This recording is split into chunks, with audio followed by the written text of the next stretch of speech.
Good? I think we're good. Charging my phone. Phone is charging. Alright. That's the file. Now we're gonna get some other shit. Goddamn. Oh, man.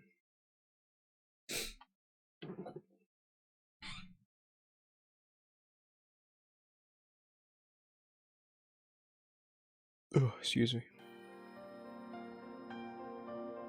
Whenever I interacted with Kaine, I was reminded about something from my past. Maybe my mind has been confusing her with my sister this whole time. Anyway...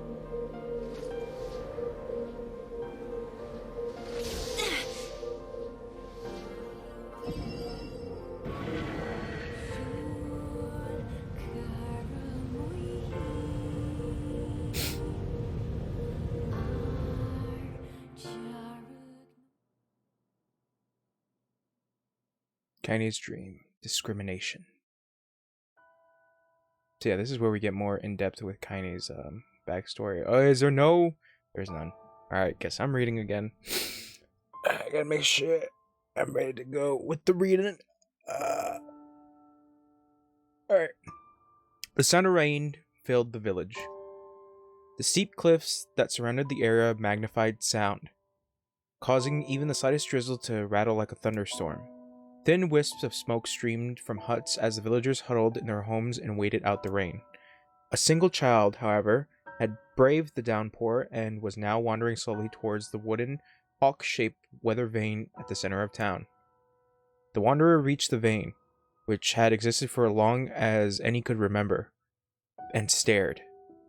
The child's face was simultaneously delicate and fierce, like a teacup that had survived a shipwreck. Those traits combined with pale white skin to give the face an almost sexless quality. If the beak turns east, I go home. If it stays west, then I. The child blinked. Rain slowly dripped down the young one's short hair and began its long descent to the ground. Come on. Come on. The child felt a slight breeze and watched as the vane slowly creaked to life. Spinning this way and that for a moment, it finally settled with the beak pointing firmly toward the east. East? Really? Before the vane could move again, a jagged rock came spinning and tumbling through the air, striking home against the child's head. The force of the blow dropped the child to the ground as a hail of stones began to fall around. Oh no, they found me. A heartbreaking smile crept across the child's face as the stones continued their assault. Through the rain, the sound of multiple footsteps grew louder before a voice rang out. Yoo-hoo, Kaine! The voice belonged to Demo, worst of all the bullies in the area. As Kaine struggled to stand, a final stone came skittering through the mud and bounced against her foot. Blood oozed from the cut above her eye and blurred her vision, but she could only make out the shapes of Demo and the usual gang of idiots. The boy seemed to be taken aback for a moment by Kaine's seeming indifference to the blood dripping from her face, but quickly regained his bravado. What's up, freak? You like the rain? You like getting all wet? Or did you finally decide to run away from home? Though she knew it was futile, Kaine turned to leave. Before she could get more than a few steps, the other children scrambled to surround her, cruelty burning in their eyes. Kaine knew that Kaine knew those were not the only eyes on her. The tormentor's parents watched from safely of their homes. She was attuned to this sensation. It was one she had experienced many times before. While some villagers simply turned a blind eye to the actions of their children, many encouraged it openly. In a society ruled by superstition and fear, Kaine was something to be hated and if possible destroyed. I didn't say you can leave, freak. Demo's word chewed at her like a worm through an apple. He can't hurt me, she lied to herself. Be strong, be brave. He can't hurt me. He can't hurt me. He can't hurt... Oh, look! The little freak is gonna cry. What's wrong? Are you sad that everyone hates you and wants you dead? Kaine prayed to the rain... Oh, Jesus. Kaine prayed for the rain to flood down and carry her from a world that seemed to have no place for her. But if there were... This is the problem with me reading. But if there were gods... Because, God, I have this whole issue where, like, I read faster than I can speak. Or, like... it doesn't matter. But if there were gods, they chose to ignore her. As Demo crept ever closer, the clouds began to thin and the rain slowed. Even the weather hates me. I'm useless, a failure. I wish Demo's rock had taken off my head. Kaine couldn't meet Demo's glaring gaze. She lowered her eyes and stared at the muddy ground below. The bully moved forward until he was inches away. She could smell the scent of old meat on his breath. The boy grabbed Kaine's face with thick fingers and yanked it upwards. She tried to turn away, but he forced her to gaze back and jammed his thumb against her eyelid to pry it open. Show me. No. Did you just say no? Demo grinned evilly. You don't say no to me. No one says no to me. Not even taking his attention from Kaine, he calls to his cohorts. Come on, guys. Let's give this freak what she deserves. As soon as Demo finished, kicks and blows began to rain upon Kaine. Demo paused, still grinning, as Kaine curled into a ball and tried to make the pain stop. I don't get you, freak. What you acting like a girl for, huh? Everyone knows what you really are. Kaine ignored the question, choosing instead to stare at the weather vane. It continued to point east, as if supremely confident about the future it had chosen for her. Go home? Yeah, that's a funny joke for someone with dead parents with no home to go to. Freak, chanted the children. Freak, freak, freak. Kaine closed her eyes and listened to the rain, waiting for the pain to start again. As the clutching hands of the village children closed around her, she bent her mind to the sound of the rain, letting it become her entire world. The rain fell, but the pain never came. Only when the laughter of her tormentors turned to terrified cries did she dare open a single blood-caked eye. Kaine was shocked to see Demo sprawling on the ground, holding his head and screaming in pain. She could only see blood swelling from the spaces between his fat, twisted fingers. Oh my god, he's crying. He's actually crying. Deprived of their leader, the children glanced back and forth between themselves, as if waiting for someone to step forward and take charge. When no savior emerged, they began an uneasy shuffle away from Kaine. But the young girl was the least of their concerns. Oh god, the music cut in. That was really weird. Instead of their actions was wrapped on the ancient woman standing a few feet away. After struggling for breath for a moment, she finally spoke in a voice thick of rage. Hurts like a bitch, don't it? Now I suggest you scatter before I throw another one.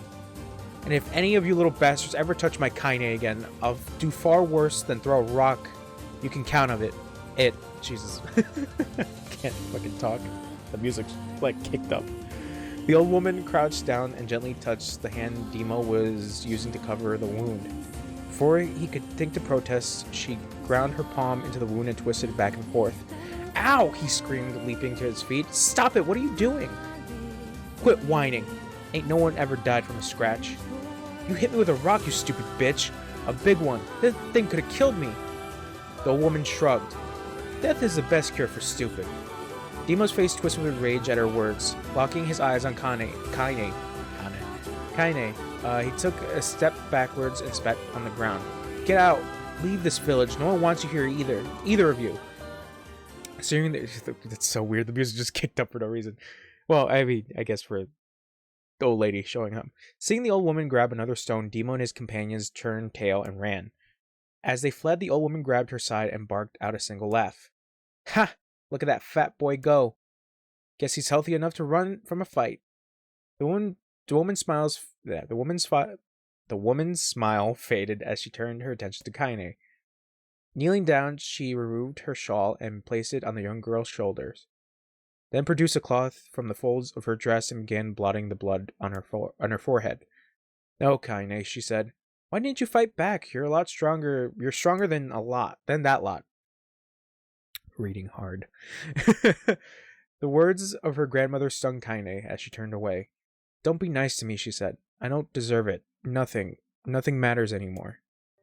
Her tears, held in check for so long, finally began to fall onto the muddy ground below. Everyone hates me. They think I cause bad things to happen. They think I'm a freak. I wish I was dead. As Kaine's tears turned to sobs, she felt her grandmother's hands on her shoulders. Despite her advanced age and diminutive size, she was a woman of surprising strength, and Kaine found herself unable to turn away. Don't talk like that, girl.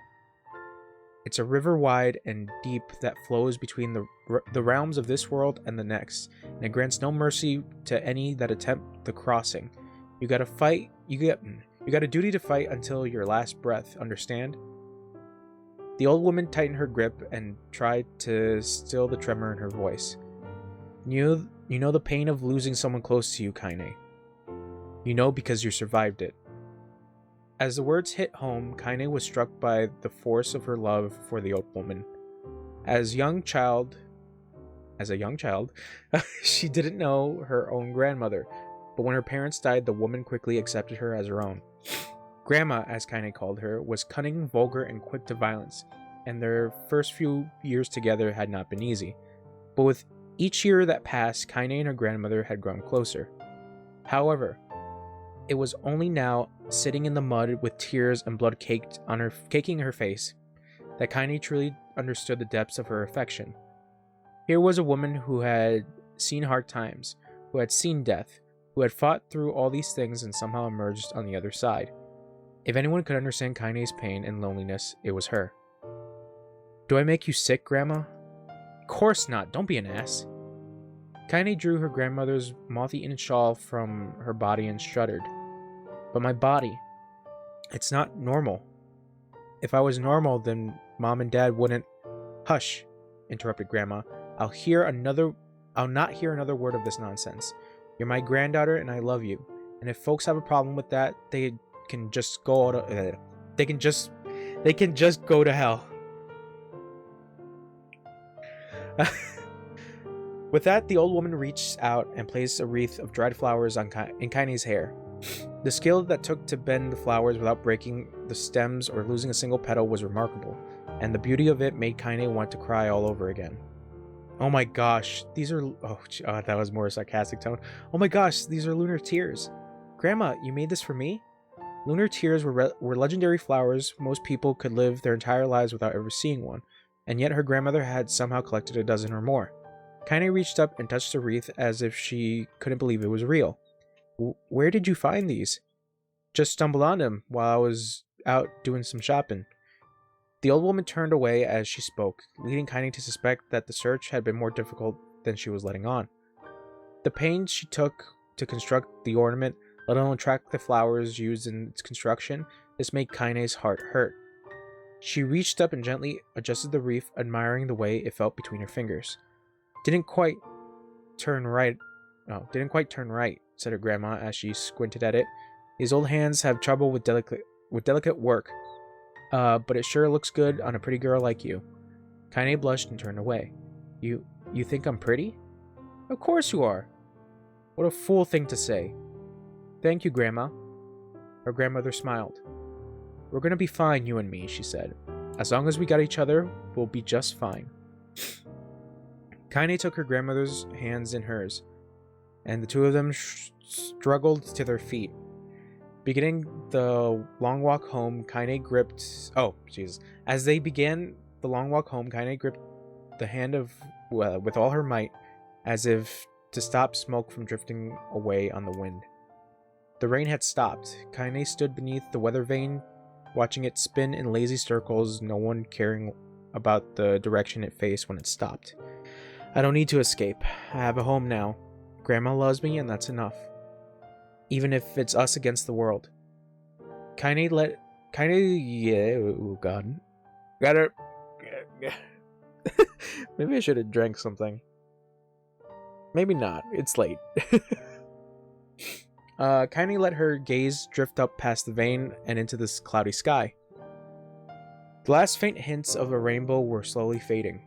As she turned and headed for home, the light scattered into a million particles and vanished, seemingly taken away on the breeze. Kaine's dreams, daily life. Yeah, I do a lot of reading. In the distance, Kaine heard the steady sounds of an axe striking wood. The noise had a purposeful quality to it. as if she was hearing a master woodsman go about his work. The firewood being produced, however, was as far from a work of art as it could be. Pieces of every shape and size were being flung about a barren yard with wild abandon. Anyone trying to stack such wood would probably die of frustration before the job was through. Stupid piece of shit axe. Kaine's grandmother flailed away with the axe, filling the air with both splinters of wood and words that would make the most hardened sailor blush.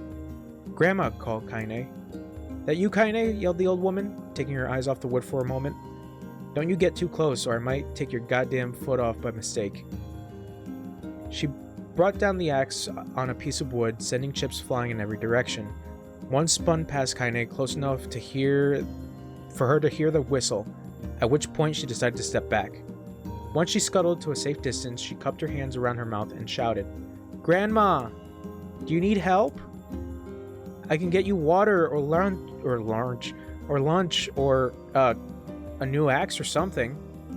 The axe, poised to strike another wobbly blow, paused in midair. The old woman considered her granddaughter's offer for a moment, then smiled. "Tell you what, since I'm doing such a piss-poor job of chopping, why don't you come here and take over so I can get some water? Shades have been restless lately, and I don't want you running into one of them bastards." Relinquishing the axe, her grandmother picked up a long pole with wooden buckets on either side. On either end, Jesus.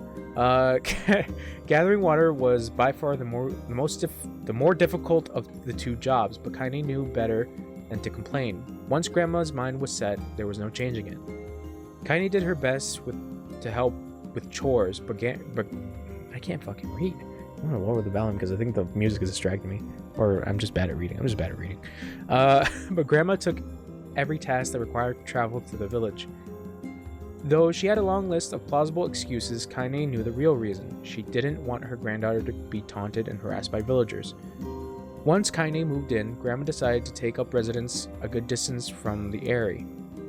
Out of sight and out of mind seemed to be the best policy when it came to the villagers and her granddaughter, and rare were the days when any but the two of them could be found on the rocky acre of land they call home. Kaine enjoyed the solitude, but harbored a secret resentment that her grandmother was forced to spend her golden years in such a place. After watching her grandmother leave, Kaine turned her attention to the task at hand. She had never chopped wood before in her life, and soon discovered why the old woman hated the chore. After swing after swing of the axe produced only a tiny crack in the wood, and when she finally managed to connect with a solid stroke, the tool embedded itself in the log and refused to budge. Frustrated, Kaine swung the axe around her head and threw it, log and all, across the yard. Damn it, crap. She suddenly understood the joy her grandmother felt in a good curse. Happier now, she picked up the axe, forced it through the wood, and resumed chopping. She had a natural skill with the blade, but the task was challenging, and the blisters began to form on her small pink hands. This is tough, and my logs are all weird sizes. Spitting on her palms and ignoring the pain, Kaine redoubled her efforts. Just as she was developing a rhythm, Grandma returned from the village, setting down her buckets with a small sigh. She took one look at the logs and coughed out a wheezy laugh. "Pretty clumsy, girl. You better practice if you..." Her grandmother suddenly collapsed to her knees, causing one of the buckets to wobble precariously. Eyes wide, Kaine dropped the axe and ran to her grandmother's side. "Grandma!" The old woman shook her head and pointed a trembling finger at the bucket. Get the bucket. Can't let it spill." Kaine steadied the bucket with a foot as she knelt by her grandma. A small bit of water sloshed over the side and made a new home in the hem of her dress, but Kaine didn't notice. Grandma, what's happening?" Crazed with panic, she grabbed her grandmother by the shoulder and shook. After a moment, the woman lifted her arms and batted Kaine away. "Stop that! Just stop!" she cried, breathing heavily. "It ain't like I'm dying. Just tired from the trip is all." Kaine desperately wanted to believe her, but one look at the old woman's shaking hands and worn face told her more than words ever could. Her grandmother had lived a long, hard life, and it seemed the bill was finally coming due.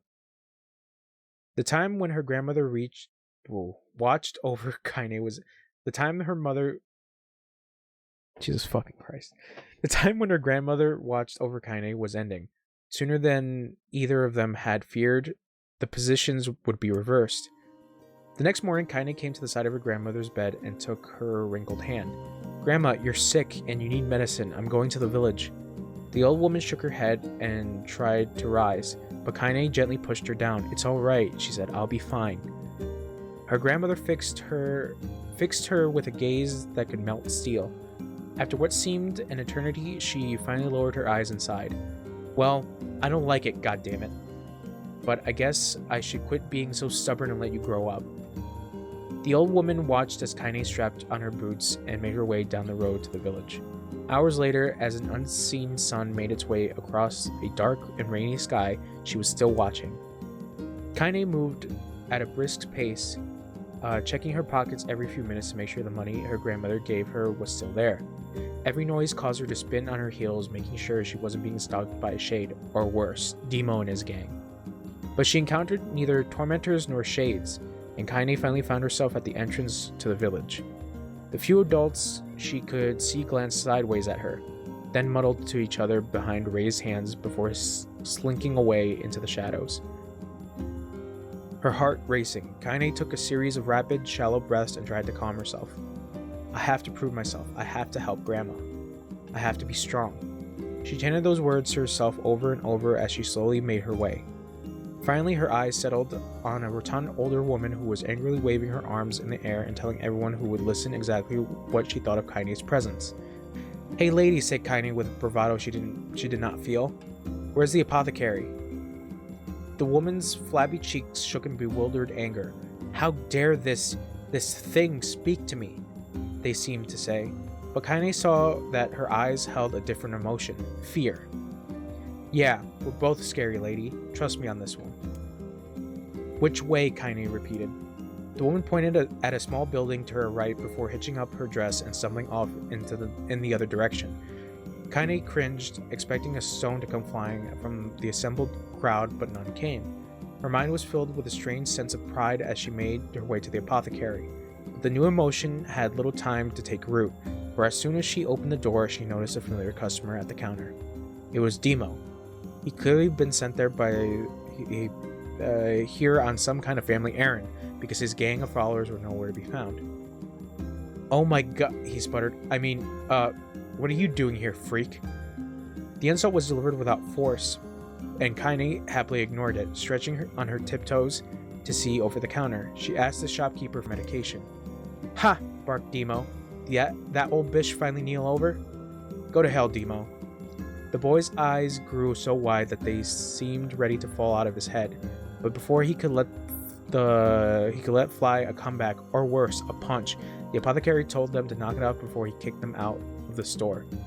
Demo slunk out of the shop, cursing Kaine under his breath. Once he was gone, she allowed herself to breathe once more, taking a brief tour of the shop while the owner prepared her medication. Countless tiny bottles filled the cramped store, each with a label written in some indecipherable language. An ocean of aromas assaulted her nose, creating a scent that was exotic, but not altogether unpleasant. Seeing such a variety of supplies gave Kaine a sense of peace. Surely in a world so vast, there would be a place that she would call home. On the far wall behind the counter rested a portrait of a stunning young girl.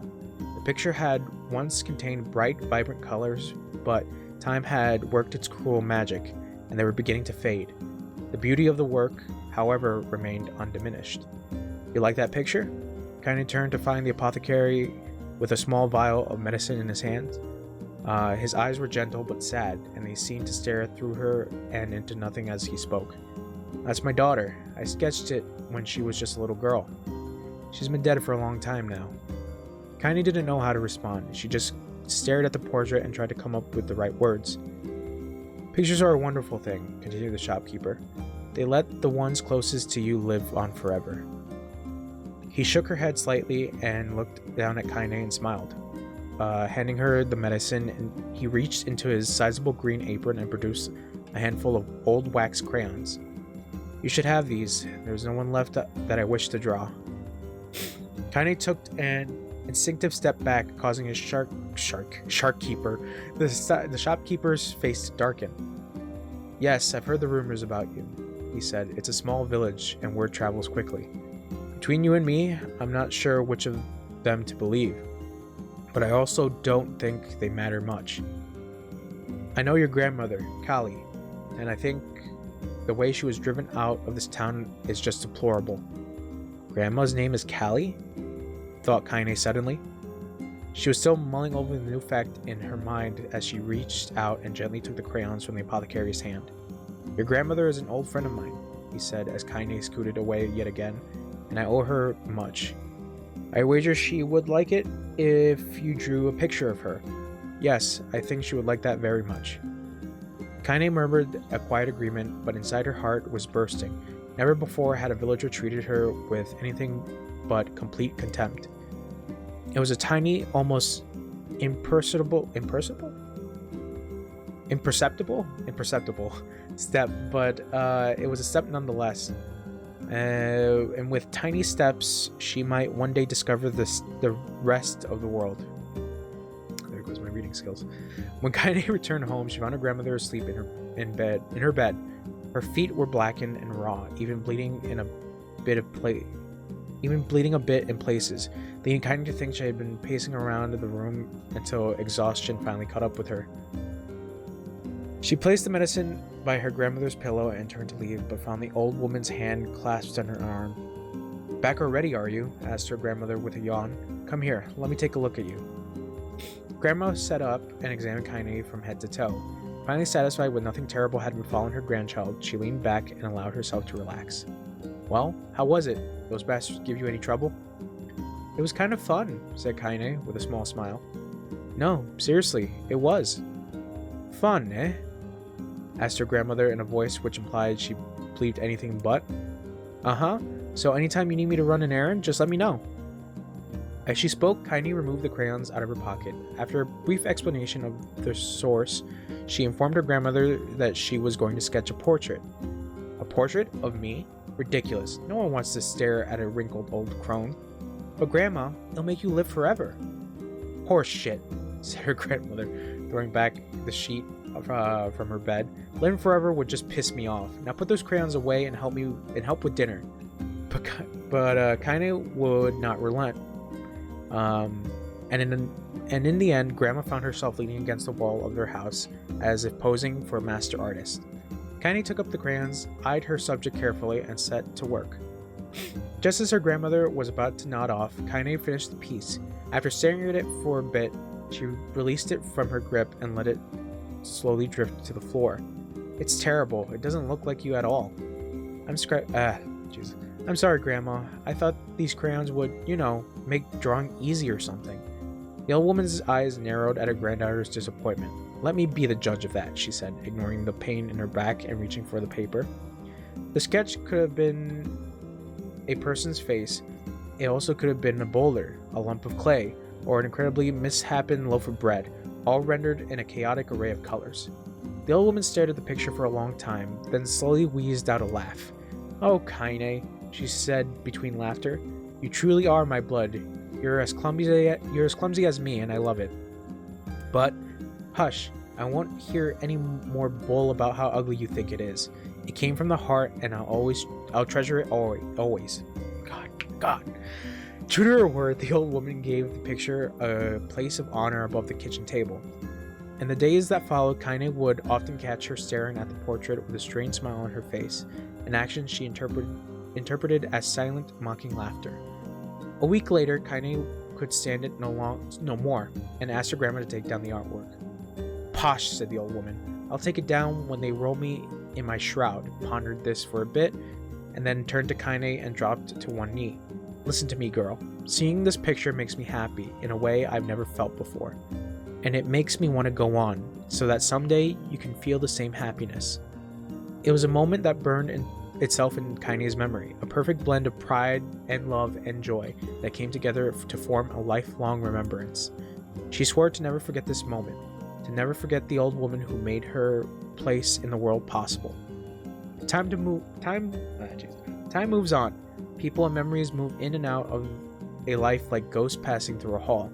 But this moment will be different, Kaine swore, because I will remember it forever. Forever. Kaine's dream, separation. Oh god. Kaine listened to the sounds of crackling firewood and stared at a black object on her plate. She had been pushing it around with a wooden disc for a good 10 minutes, ignoring the bemused stare of her grandmother. Finally, she summoned her courage and gave the object a brief sniff. A sharp, bitter scent flew up her nostrils and made its home there, causing her face to twist in disgust. Grandma, I can't believe you want me to eat a bug. The old woman threw up some more wood under the cooking pot and snorted. It's no bug, you fool girl. It's a berry. Why the hell would I be feeding you bugs? Yeah, well, it looks like a bug, said Kaine, and I think it's burnt or something, because it smells terrible. With that, Kaine held her nose and threw the berry in her mouth, chewing as little as possible. Oh yeah? That's terrible, all right. Why, you little brat, left the old woman. Look at the sass on you. You've been spending too much time with me, and that's a fact. 5 years had passed since the moment that when Kaine's grandmother saved her from the bullies.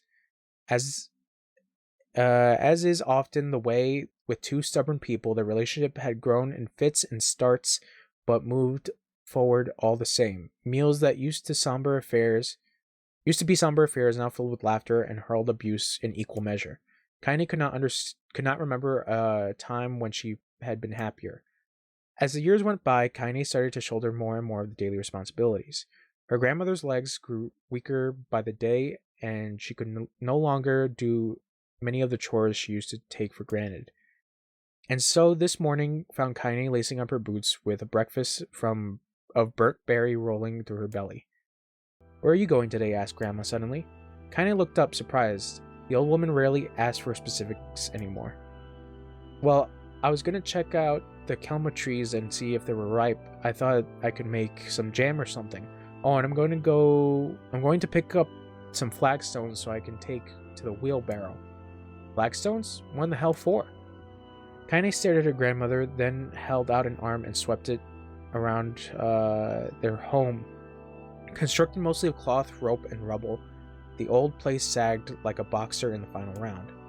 Grandma, a dying cat could chew through this house. I'm going to build a stone wall so we have some protection.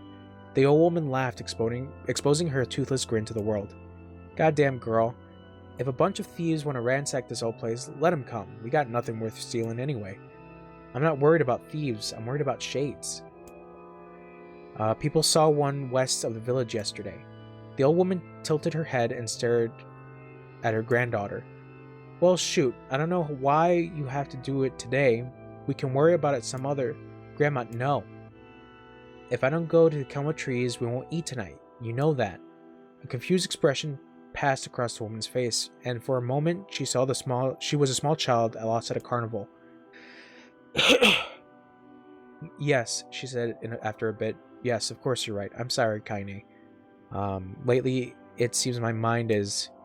She didn't finish the thought, instead of walking over to her nightstand and gently taking the wreath of lunar tears from the drawer. The flower's petals have aged to a brilliant whiteness, and Kaine thought it was more beautiful now than the day she first received it. You're gonna be a true woman soon, Grandma said as she placed the flowers in the girl's hair. So that means less chatter about shades and building defensive walls and more talk about how beautiful you become. Annoyed, Kaine reached to remove the garland, but the look in her grandmother's face stopped her hand. You're a beautiful thing, said the old woman, and there ain't another like you in all the world. I'm very proud of you. Bug. Okay, Grandma, that's enough goddamn compliments for the one day. Such a mouth on you. Where did that come from? Gee, I wonder. I'll teach you to sass me, girl, yelled Grandma. Suddenly, she lurched forward and grabbed Kaine by the ear, pulling her around the room with a crazed grin on her face. Grandma, yelled Kaine in a quaking voice. Grandma, stop it! What the hell? The old woman stared at her and blinked, then slowly held her wrinkled hands out as if it was the first time she had ever seen them. Oh, I don't know what happened there. I'm sorry, girl. Sometimes my mind just... Kaine thought the look on her grandmother's face was the most heartbreaking thing she'd ever seen. Listen, she began. Maybe I should stay home after all. No, I won't have you stay here and to keep an eye on this old codger like me. You go get your fruit and your wall and whatnot. I'll be fine. When you come back, I'll have a nice grasshopper dinner waiting for you. Kaine rolled her eyes, then kissing her grandmother on the forehead, and made ready to depart, trying desperately to ignore the worry that was gnawing at the walls of her heart. Kaine could feel the old woman's eyes watching her as she moved down the path. Don't turn around, she told herself. But in the end, the temptation was too great. She spun on her heel for one final look and saw a small, bent woman standing in front of her. Bent woman standing in front of a ramshackle hut with a sad expression on her face. God, she looks so old now. It's like the wind could reach down and carry her away. Kaine worried about her grandmother all day, causing her work to suffer. What little fruit she could have collected was tossed carelessly into the wheelbarrow, and she only found a couple of stones before losing interest in the project. Finally, as dusk approached, she decided to call it a day. Cursing herself for the lack of focus, Kaine pushed the nearly empty wheelbarrow back down the path. She crested the final hill. She suddenly froze in place. The wheelbarrow fell from her fingers, and collapsed to its side, sending a few pieces of wrinkled brown fruit rolling down the hill. Her gaze was transfixed on a thick black cloud that hovered just ahead. Tracing its path with a finger, Kaine suddenly felt her stomach knot in on itself. No! Oh gods, no! Her grandmother's house was ablaze, the flames licking up as if trying to touch the sky. Grandma? Grandma! Kaine ran then, faster than she'd ever moved in her life. Once she tripped on a stone and went sprawling into a rocky ground, but she leapt on her feet and continued running, unmindful of the blood that spilled from her wounded hands and knees. As she got closer and closer, Kaine's mind began to race in time with her footfalls. It's too dark, not just fire. Can't be fire, too much smoke. Gotta save her. She burst into the front yard and came to a sudden halt. Her worst suspicions confirmed. The smoke from the fire was mingling with the thick, inky blackness of an enormous shade. The massive creature supported itself on 3 twisted feet and achieved balance through the means of large armored tail. Scales, horns, and claws sprouted from its body in a random, chaotic pattern, giving it the appearance of a lizard designed by some insane god. Seeing Kaine, it let out a roar and flicked its tail, sending small whirlwinds spinning around the yard. For a moment, the creature retreated into a shimmering, inky blackness, as if her mind was unable to comprehend that such a thing could exist. But then the smell hit her, a blend of rotted meat and excrement, and the horror became real once more. The creature bellowed again, and this time Kaine responded with a scream of her own. "Alright, you bastard," she thought, as her scream echoed off the high cliffs around them. "It's you or me, let's go." The shade eyed Kaine with bemused interest. Then it began looking from her to the house and back again, as if urging her to look at the destruction it had so gleefully wrought. With dread building in her heart, Kaine glanced towards the house. Through the smoke and flames, she spotted a small figure struggling to escape the ruins. "Grandma!" At the sound of her voice, the old woman began waving frantically. "She's alive," thought Kaine. Alive. Kaine's legs sprang to life as she raced across the yard towards the flaming wreckage of her house. Before she could advance more than a few steps, the shade opened its mouth and let a roar powerful enough to uproot trees and send them flying. The blast sent Kaine tumbling through the air before smashing her against the rocky earth. Stars danced in front of her eyes as she tried to remember how her legs worked. Get up! Get up! Get up! Get up! Get up! Get up! Get up now! As Kaine struggled to her feet, the shade stomped towards the house and pinned her grandmother to the ground with the tip of its claw. The old woman struggled to move the claw from her stomach, but she might as well have been pushing a mountain. She coughed briefly, sending a small spray of blood into the air, then collapsed to the ground, her energy spent. Kaine lurched to her feet, only to fall back to the earth with a gasp. Her ankles were on fire. One or both of them were surely broken.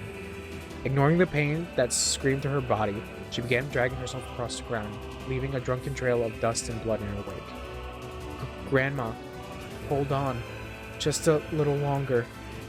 Her grandmother's face was turning blue, her eyes rolling back until only the whites were exposed. Kaine pulled herself across the ground with maddening slowness, the distance seeming to increase with every second that passed. The shade glanced between the two women and flicked its tongue, its giant mouth turning up at the corners. Short panting breaths belched from somewhere deep inside its core. Bastard, laughing at us. She had no idea how such a mindless creature could experience emotion, but there could be no doubt that the shade was taking joy in her suffering. Yeah, I see your plan. The shade moved its claws slightly, allowing Grandma to breathe again. It was clearly keeping her alive, only to snuff out her life when Kaine was close enough to touch her. I'm gonna kill this bastard. Summoning all her strength, Kaine rose to her feet. There was a sickening snap from her right ankle as the foot twisted backwards, but she forced it from her mind and began to hobble towards the monster. Pulling a small knife from the pouch of her waist, she leapt at the foot that pinned her grandmother and plunged the weapon deep. Give her back, she screamed. Give her back to me. It was like stabbing a rock. After a few swipes, the knife broke at the hilt with a dull snap. The shade panted laughter again, then raised its tail and sent it rushing through the air towards the young girl that was latched to its foot. Kaine never had a chance. The tail struck her square in the chest and sent her crashing into the burning wreckage of the home. As she laid on the ground with blood pouring from multiple wounds, a small, weak voice spoke up. Kaine? Kaine's blurred vision... Kaine's vision blurred. Vision blurred, but she forced herself to focus on the sound. Finally, her eyes cleared enough for her to make out her grandmother's hands reaching out to her through the smoke. Grandma? Kaine, you gotta run. You can't best this one.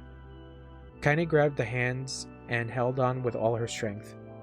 Grandma, come on, we have to go. The old woman coughed loudly. One of her hands, slick with blood, slipped from Kaine's grasp and thumped to the ground below. Grandma, no. No! I said run, goddammit. You have to live. You have to get through. The thought would stay forever unfinished. Before she could say another word, the shade clawed foot descended, smashing through the remains of the roof and down upon the shattered figure of the old woman. Blood oozed from the gaps in the creature's toes as the terrible putrid smell assaulted Kaine's nose once again. She stared at the foot, dumbfounded, convinced that she was seeing could not possibly be real. When the creature finally lifted its appendage, all that remained underneath was a twisted, unrecognizable mass of rubble and red. Her grandmother was gone. Kaine blinked, trying to feel the hands which had been in hers just a moment before. For a fleeting instant, she could remember the warmth of that embrace, the trembling of her fingers, but the sensation drifted away on the breeze and was gone. Memories flashed through Kaine's mind, one after the other, faster and faster, until they became a meaningless jangle of noise. Kaine screamed then, a thunderous sound that echoed off the cliff and seemed to roll away forever. The shade eased forward, black ichor pouring from its mouth and dissolving into smoke on the ground below. The earth shook with every step as it crept towards its prey.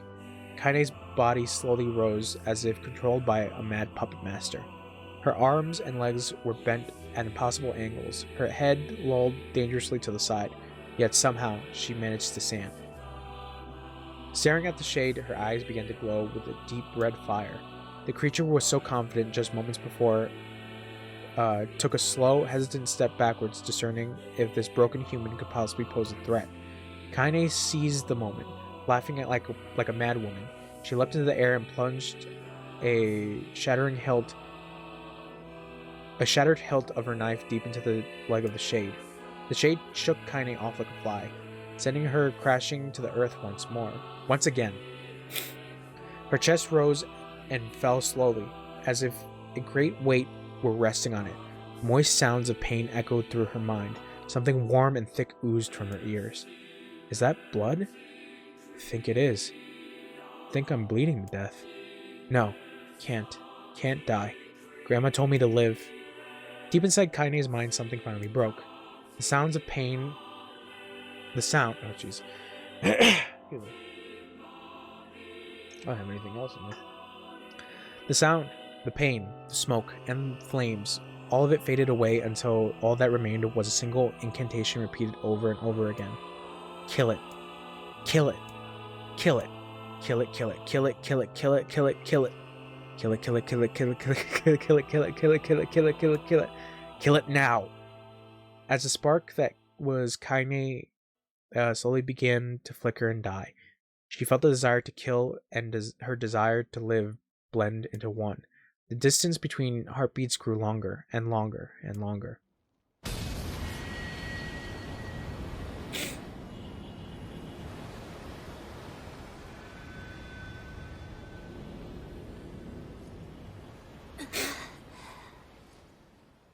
Hey, Kaine.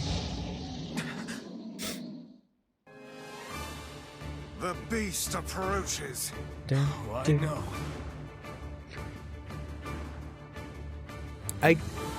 There's something about how that is written that for some reason, you can see it. Like it's like such a descriptive language that they're using to do a lot of the text parts, which I just found really interesting, really I guess in a way very captivating.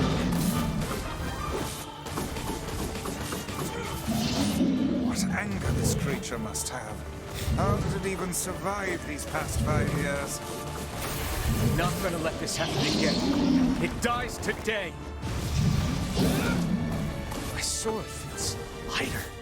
It's not the blade, but the skill of the user. Strike it down.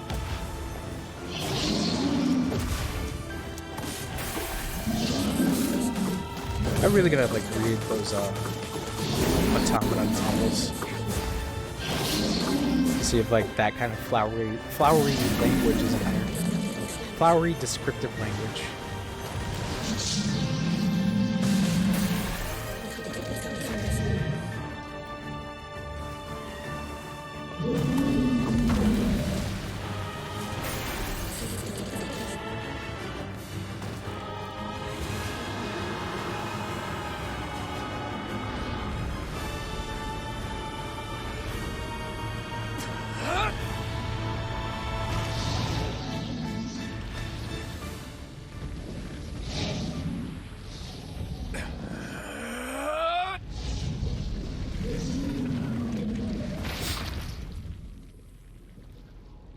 I think that's still pretty brutal.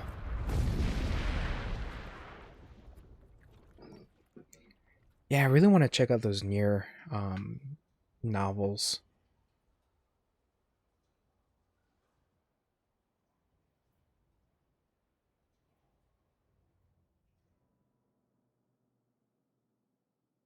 I'm kind of streaming some more. Time for more reading. Gently.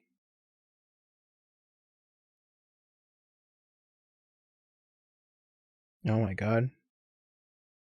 There's so many books. Hold on, wait. Which one is this one? Is this the... Okay, never mind. Sorry. Gently. Weakly. Softly. The Shade, sure that its tormentor was dead, turned and stomped off towards the horizon, stopping along the way to bellow one final roar. Couldn't kill it.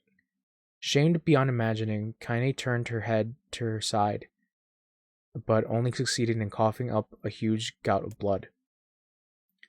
It was getting difficult to see, and only after a moment of fierce concentration did she realize that her left eye was gone. Laughing at herself, she turned her remaining eye to the ruins of her home and noticed a ragged stump of an arm resting a few feet away. Yeah, that's mine, she thought with a mad giggle. This is gonna make clapping a real bitch. Ha! Cried a sudden voice from the depths of her mind. Finally gonna die, are ya? Well, you had it coming. Go to hell, Demo, she thought at the unseen assailant. Go to hell before I pluck your eyes out and feed them to a dog. The voice of her childhood terror evaporated into smoke, only to be replaced by another, more recent voice. Hold still, said the apothecary, materializing from the ruins like a ghost. I want to draw you. That way you can live forever. No, stop. Don't want to live forever. I want to die right here. I see, he said quietly. Well, if that's what you want. The spectral shopkeeper flooded in and out of existence for a moment, then produced a piece of paper and sketched quickly. After a few seconds, he turned the page to Kaine and smiled.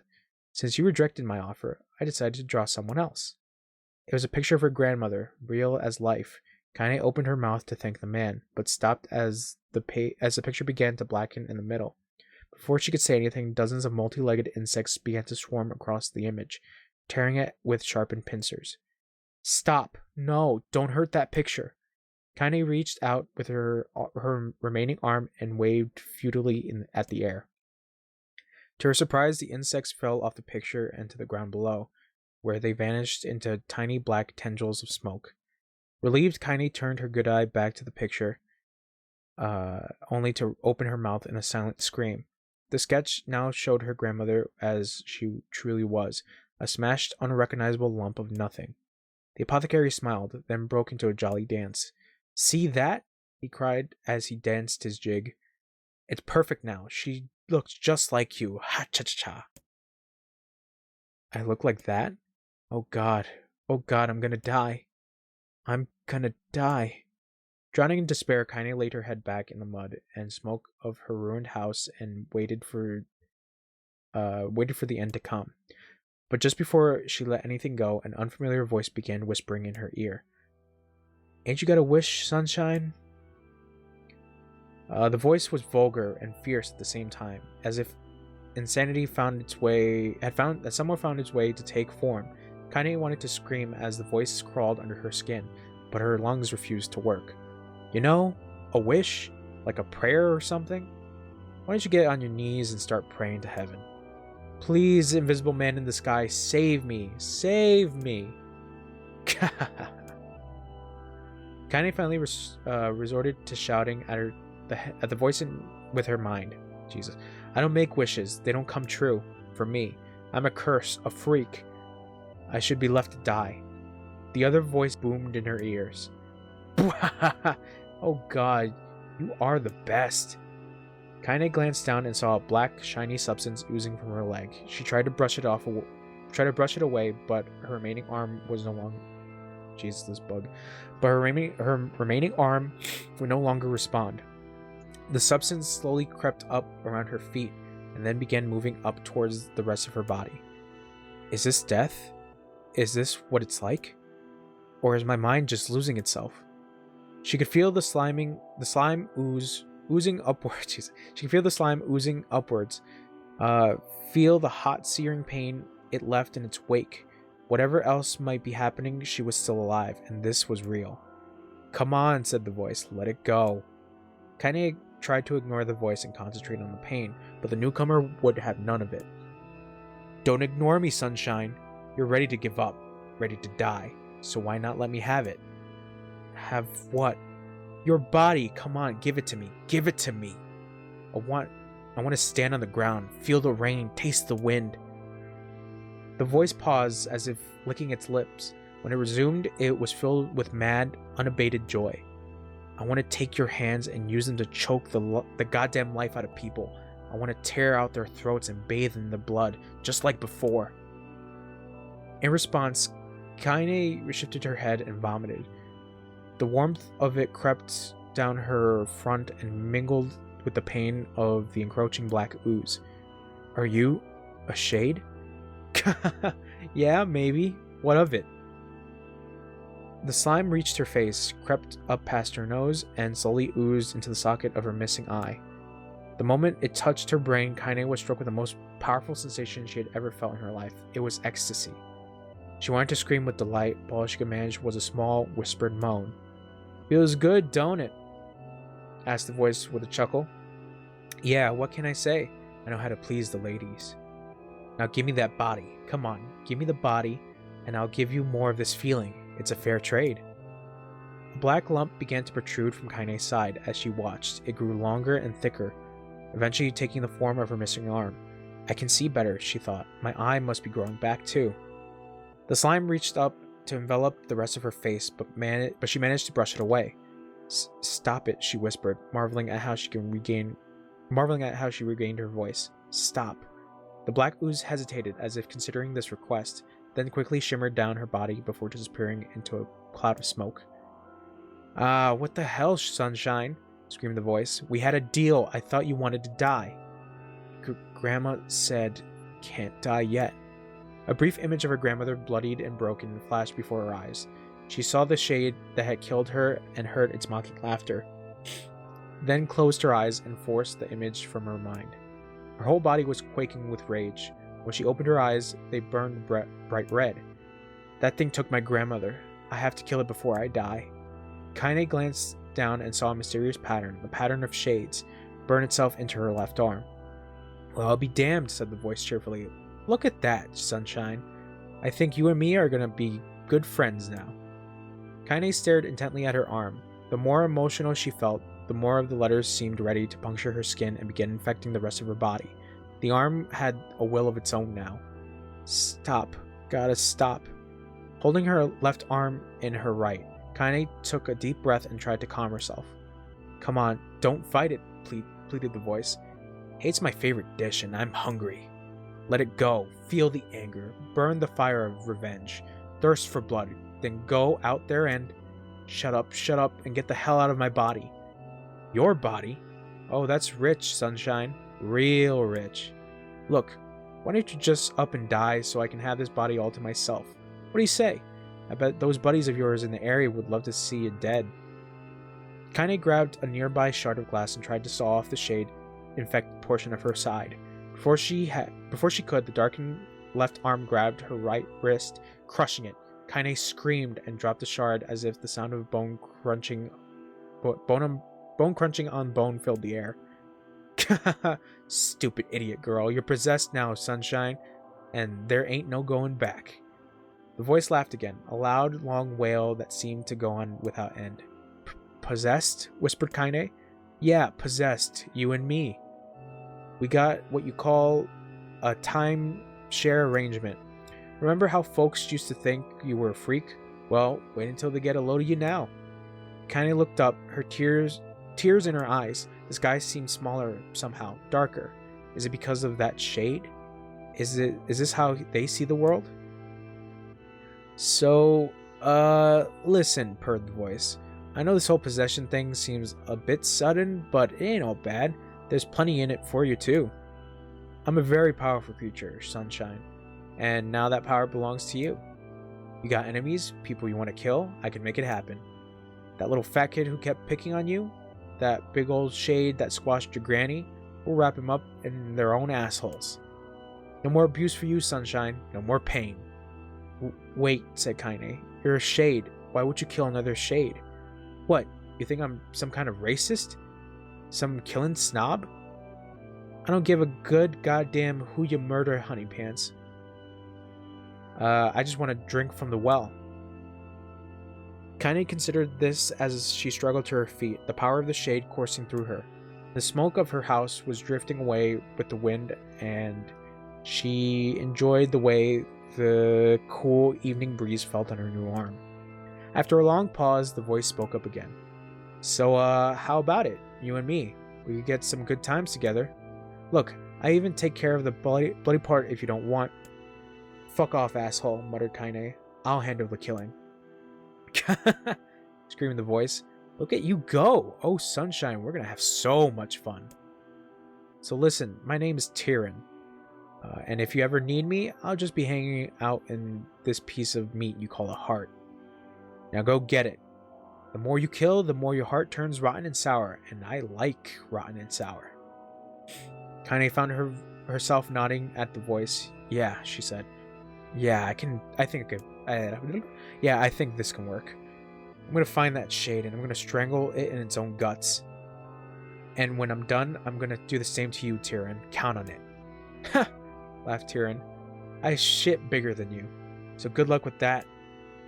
Oh, and hey, one more thing. Right now, you and me are sharing this body, but if you ever run out of hate, if you ever, go soft, then I'm gonna take over everything. So keep killing, sunshine, and watch your back. The voice grew fainter and gradually faded away, fading to somewhere deep inside Kaine herself. Kaine waited until she was sure that the voice was gone, then waved her new left arm around a few times. It feels perfectly normal, she thought. It feels like mine. Desperately, she began poking and prodding at the new limb, determined to find something wrong with it. She didn't want it to feel normal. That would mean the creature inside her had already won. I'm not a shade, I'm Kaine. Repeating this mantra in her mind, she slowly began digging through the rubble of her house, being careful to ignore a certain red-stained spot in the corner. Finally, after what seemed like an eternity of heartbreaking work, she found what she was looking for. It was a wreath of lunar tears. Though it had been through hell and back, the garland's petals were as bright as ever. Kaine started to place it in her hair, then slowly lowered the wreath and stared at it. I'm sorry, Grandma. I'm so sorry. I don't deserve to wear this anymore. I'm possessed, corrupted, a freak. And this time, I don't think there's any going back. Holding the flowers to her heart, Kaine fell to the ground and sobbed. As night gradually lightened to dawn, and the people of the area arose to their daily lives, she remained in that position, as if tears could somehow wash away the horror that now infected her world. Oh, man. Alive. Stay alive. Ugh. Stay alive. Grandma. Kaine, you gotta live. You gotta come back to us.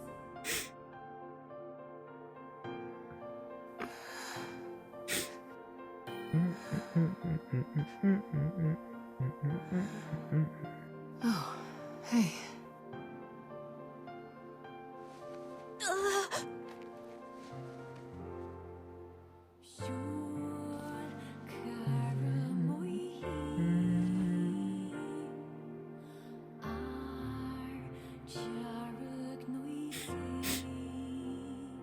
Emil, you were the one calling me, weren't you? You still recognize me? Of course. I knew you right away. Thank you, Kaine. Welcome back, Kaine. Wow, you grew up. So, how long has it been? 5 years.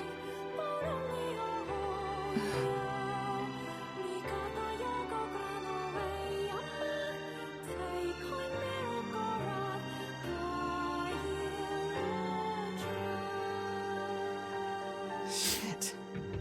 That's a long time. Mm-hmm. Any luck with Yona? We are still no closer to finding her. We need a way to locate the Shadow Lord. By the way, this is for you. Is that a lunar tear? It's not as good as your grandmother's, but I tried. No, it's great. Thank you.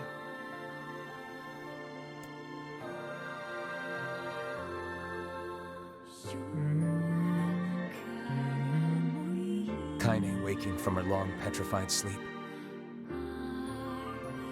Emil's unflagging kindness. Our reunion was a happy one, and we let it wash over us like rain. That is, until Devila and Popola had to go and ruin it all. There you go. Oh god. Oh god, my knee. Yeah, so Are you kidding me? You can't be serious. So we're back at this. Please try to understand. Where Devil and Popola are like, the village is People very are scared. tired and scared, and I'm sorry. They gotta go. I'm sorry you have to bear the brunt of that. This is crap, and you know it. It's okay. We can sleep outside. No one's sleeping outside. You and Kaine saved this village. Oh god. Now they want to run you out? People are afraid of us. And really, I understand. I mean, look at me. As long as you're still with us, I can deal with it.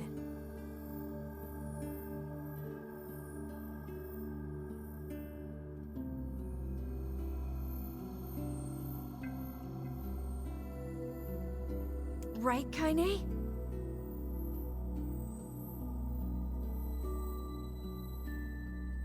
I'm used to sleeping outside.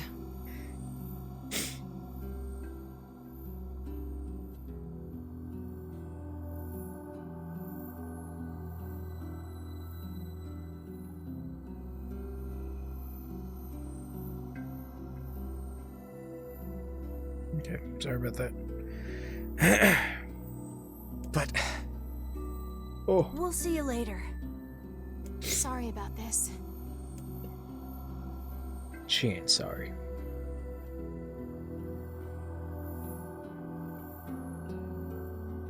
What is the matter? Kaine always sleeps outside. I never thought about that until just now. Never even occurred to me. Damn it. We should turn in.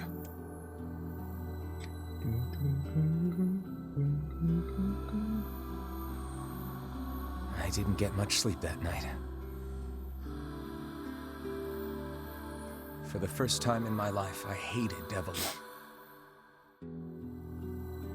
For the first time in my life, I doubted Popola. Take Those feelings are pointless in the end. It's like wait until you see what the shit that happens at the end. They said and did You really what they hated did them for the and sake of the village. Doubted them. To protect it from the horror of the Shades.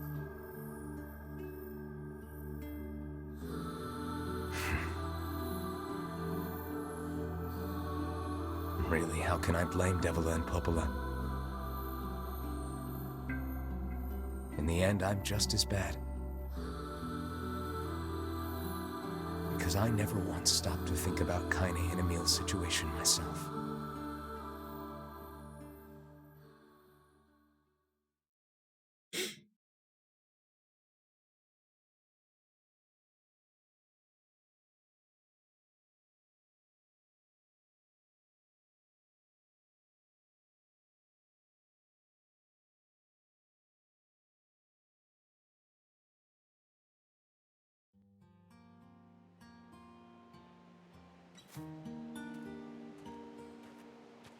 This is kind of no. It's Big Bro. I should apologize to Kaine and Emil, but what good would that even do? I got a fire going. Wait, is that... I'm so happy to get to talk to you again, Kaine. No, I don't think I've ever seen this. Yeah, me too. I tried everything I could think of to save you, you know. I polished you with a special cloth. I poured warm water over you. Wait, you poured water on me? Yeah, but it didn't really do much except make you all shiny. Hey, Emil. Thanks for saving me. I guess you noticed how I look different now. I'm sorry, Emil. I'm sorry for all of it. Well, I mean, this new form isn't all bad, you know? At least I can look at you when we talk, right? Hey, so why don't you tell me something about yourself? I'm not very interesting. Sorry. Come on, I just want to know you better. Please? Fine. This all happened when I was a kid. Before the whole shade possession thing. My body is different. And when the villagers found out about it, they started treating me like a freak. There was something they explained about Kaine. I think it was something about her sex or something. But one person, my grandmother, accepted me just as I was. No matter how bad things got, she gave me the strength to keep going. She's really special to you, huh? Yeah. Oh, hey! That gives me an idea. Oh god. Since we cured your petrification, we should start looking for a way to cure your possession in my body. I know we can do it if we all work together. Heck, it'll probably be super easy. Oh, she's intersexed. That's why.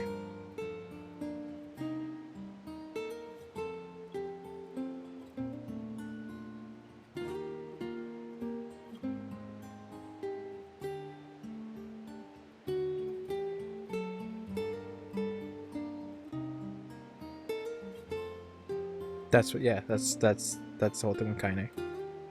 She's intersex.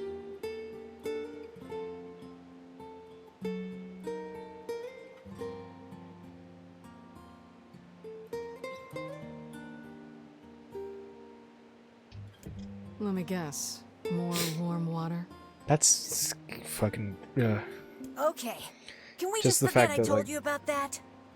To do that to a child.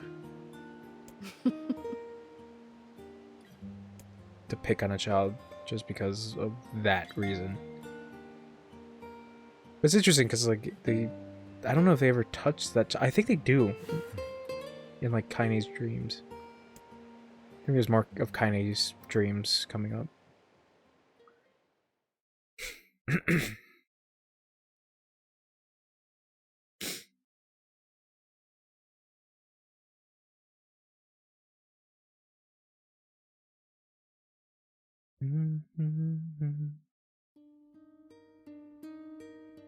Sleep well?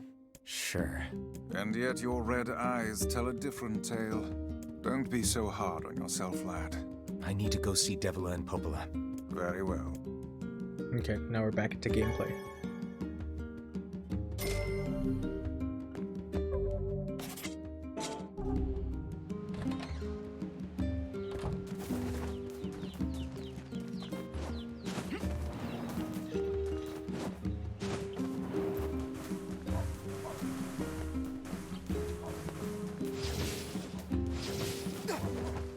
I'm gonna see if Blacksmith has anything. Just What's up? our water wheel is on its... This is a wise thought. I suppose we... Replicant. All right. Oh, Thank you. Oh yeah, I didn't. So I was supposed to find parts.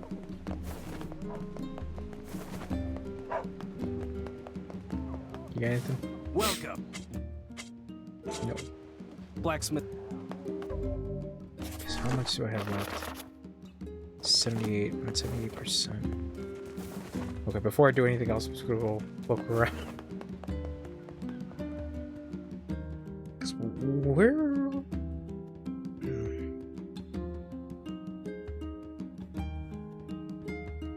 Because I'm really gonna have to look around.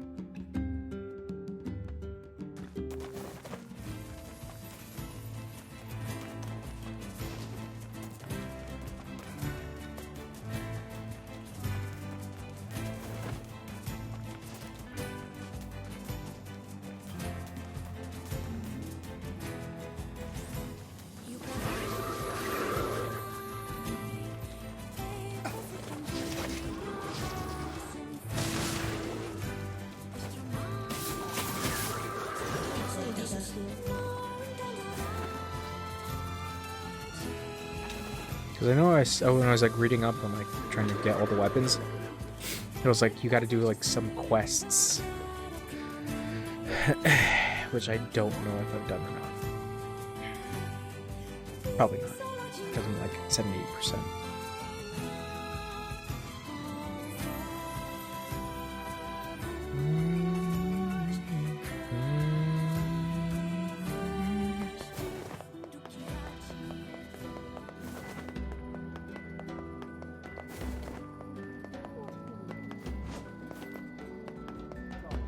We've...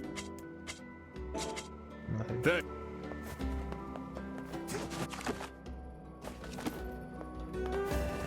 Anyone around got any quests or anything?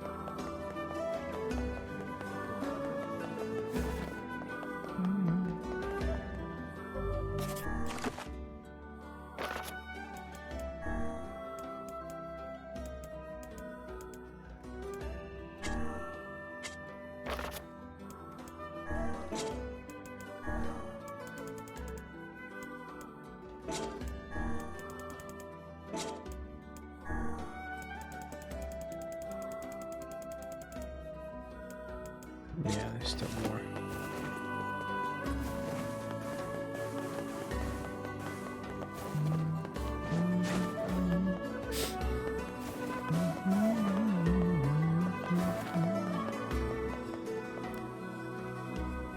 It's you. Yeah. Oh, no need to be so... I need you to retrieve this... Oh. Sure. Oh, that's right. No. I was... Hey. That's right. Okay, yeah, because we're at a point where some of the side quests that we've done haven't been done yet.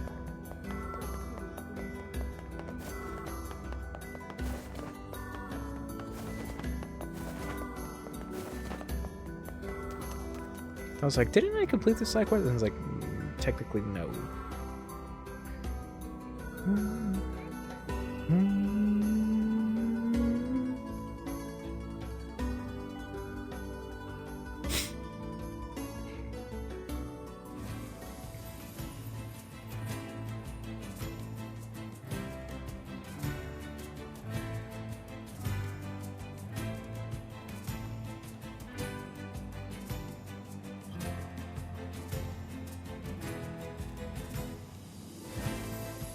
I wonder if this is all listing as well. Lily sword.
I think I may have an issue. There's one I didn't get. I have to check.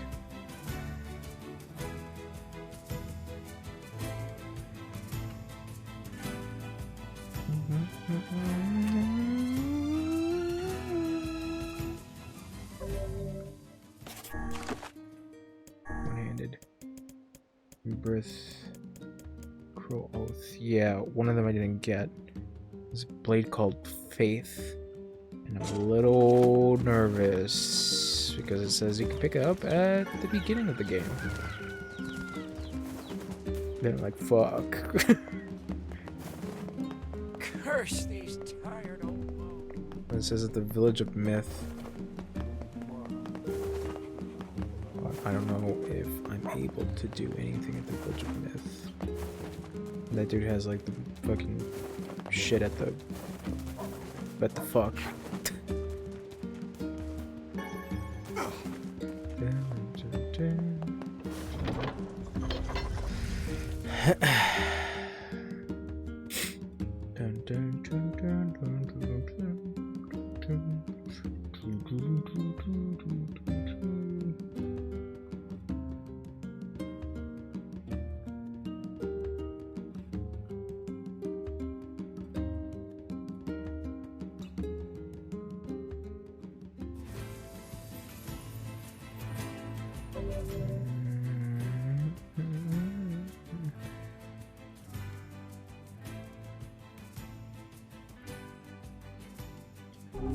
This was his story? Oh.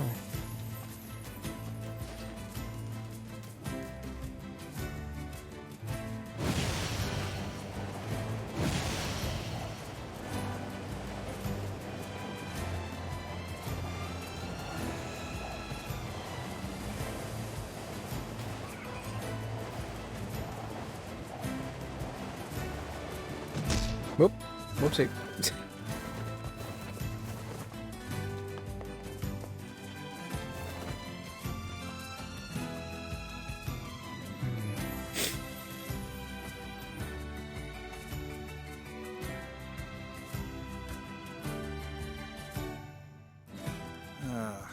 The home of that blasted dream. Yeah. Truly a nightmare I hope never to experience again. I hear you.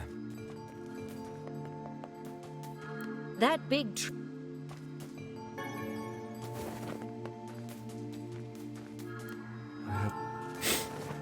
Do I get it? Oh god, I don't even know. Oh man, that fucks things up.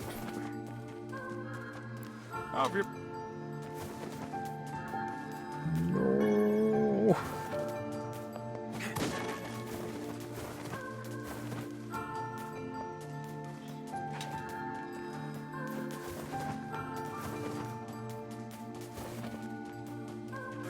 It says it's story related after freeing the people of this place. Rebirth.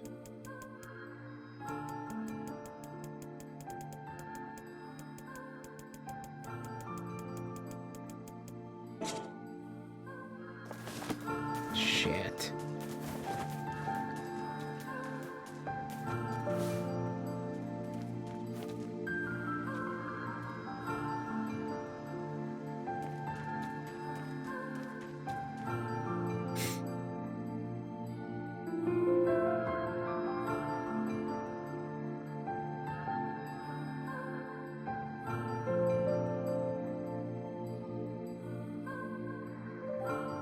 At the Airy blacksmith. Oh, so when the Airy shit happens.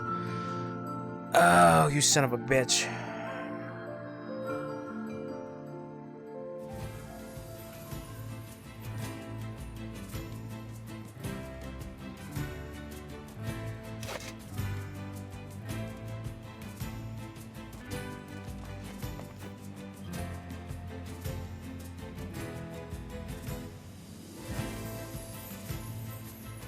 Well, I should have enough.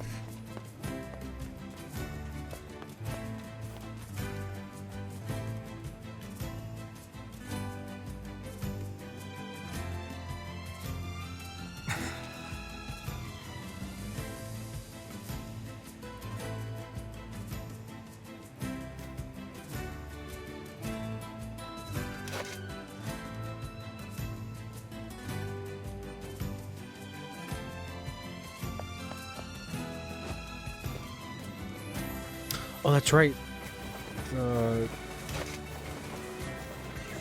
The thing on the table. I completely forgot about that. All right, wait, hold on. You need to check that out.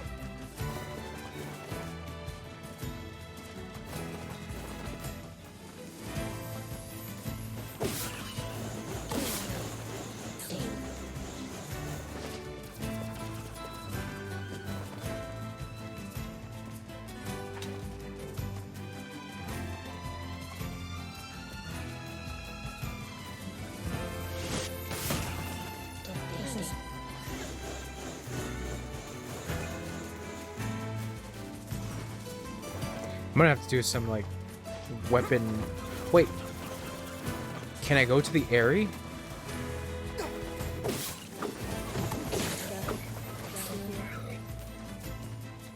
Oh god, I'm running like back and forth just to make sure I can get the weapons.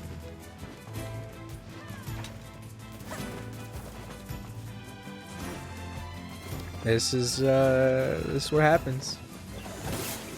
Because I do want to get those endings.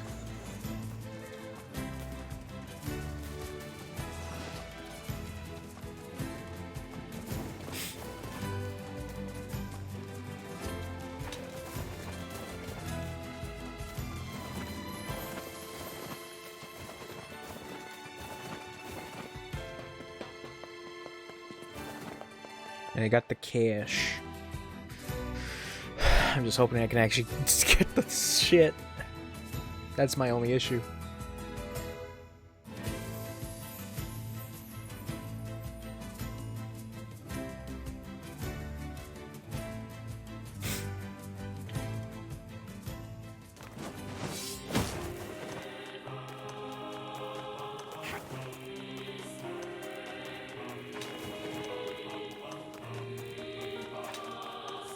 Howler, what are you doing here? Aren't you supposed to be sleeping? Okay, I see people over there.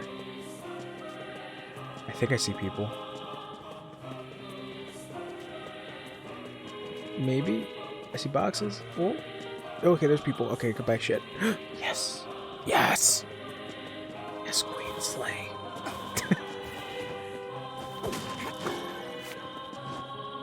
Oh, pumpkin seed. Shut up.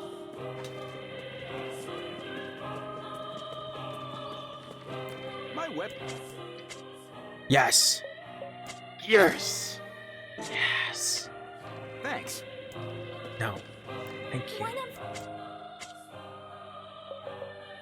I'll take that one. I'll take this shit.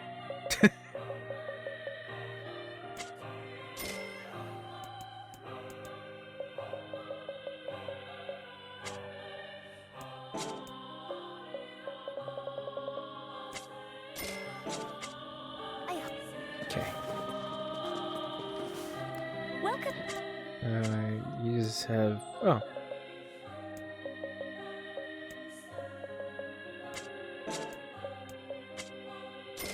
Okay, don't spend too much. I can't go too crazy with spending. Okay. Come back.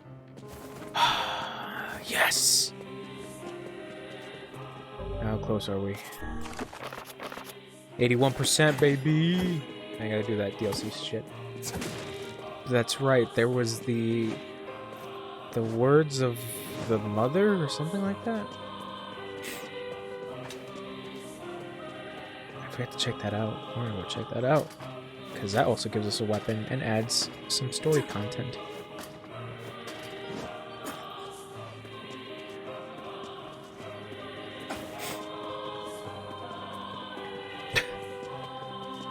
I'm saying fuck yeah.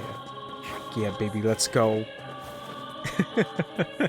All I can think of is that TikTok of that guy who says fuck and yeah and baby to like whatever. I think the latest thing I saw was him like eating KFC and he was like, yeah baby, it's KFC, it's fucking KFC, let's go baby. Fuck. It's like Jesus. Dude's really excited for KFC. Kentucky Fried Chicken, fuck yeah. Oh god.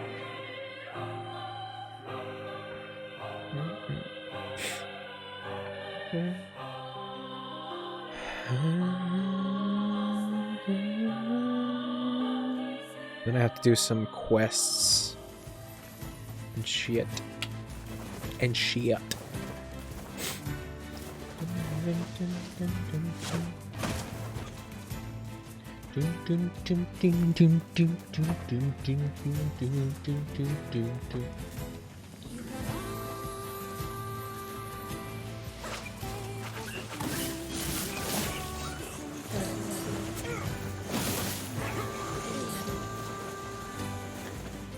How is the game? I love it. I mean, that's why I'm playing it. I'm on ending B. Well, I'm sorry, I'm on route B, I should say. I got the first ending. So that was something, but obviously this game its purpose is to have you play through it multiple times, just like NieR Automata. You gotta play the game with giant big boat robots in order to see more endings. Because, you know, big butts. Yeah, it's fun. I still really enjoy it. I'm doing more of the story stuff. Well, I'm trying to do more of the weapon collecting because I think I mentioned this before, is that like it's important to collect the weapons because they open up other endings. So that's what I'm trying to go for, and I never did that in the original game. So I'm trying my best to get everything before we get to the end again. But there is a thingy that was opened after completing the first ending. What might that be? It's Mom's diary. There we go. That's the thing. I have not heard you speak much about your mother. She got the Black Scrawl and died when I was little. My apologies for bringing it up. It's all right. I can barely remember her face anymore. This is the only thing I have left of her. Reading it helps remind me of when we were still a family.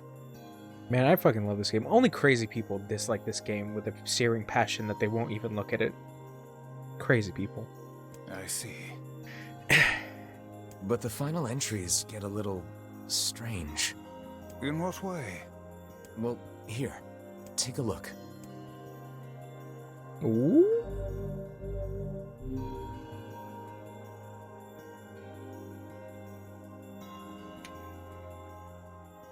Say there. Can you not hear me?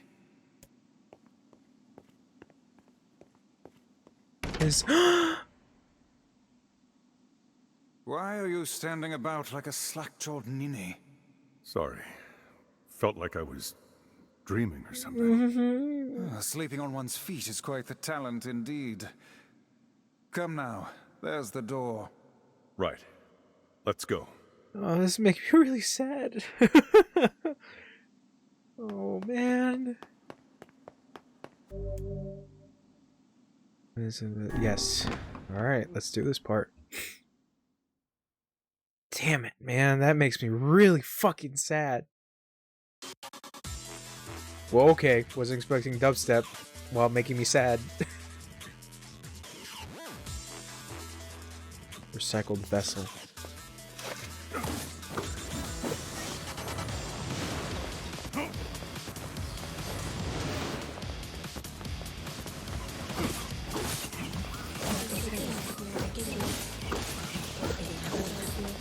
Weird color shit that's go. What is this version?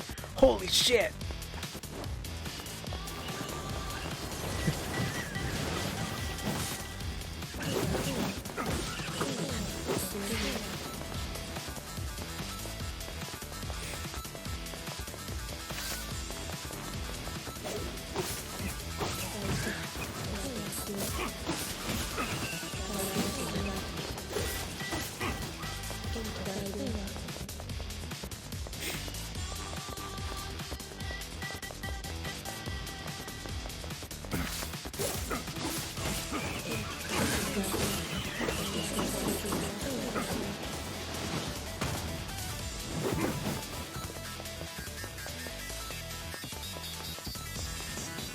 Oh man, how I've missed the voice of Papa NieR.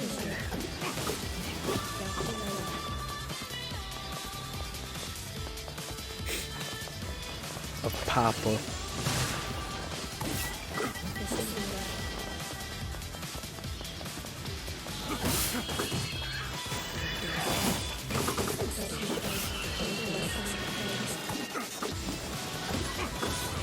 This version is crazy.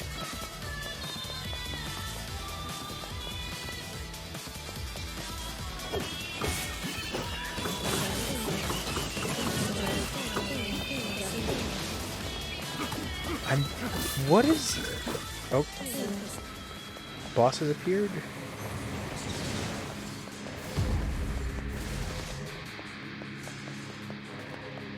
I think bosses here? Oh, yep. Oh, God.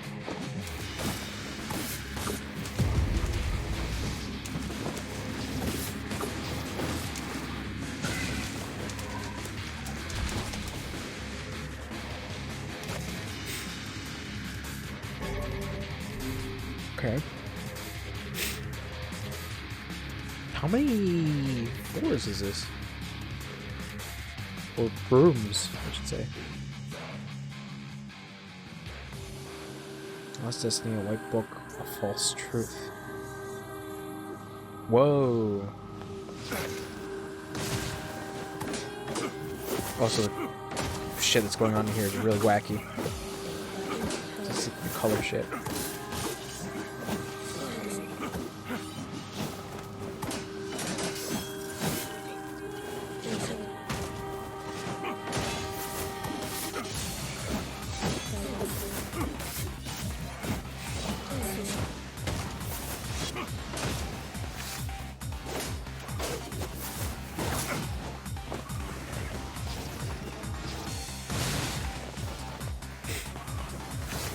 I like these renditions. So with the family, wow, am I not family?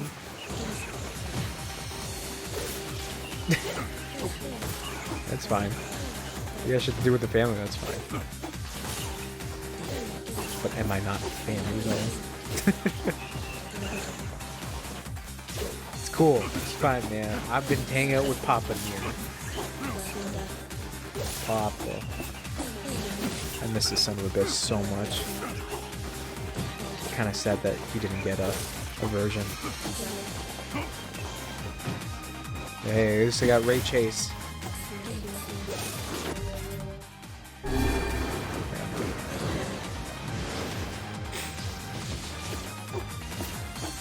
This weird color saturation contrast thing is really weirding me out.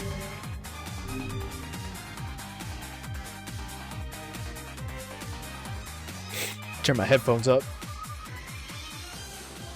Soldiers of Salt calling forth white death. They are legion, those who plunge the world into darkness.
Oh, son of a bitch.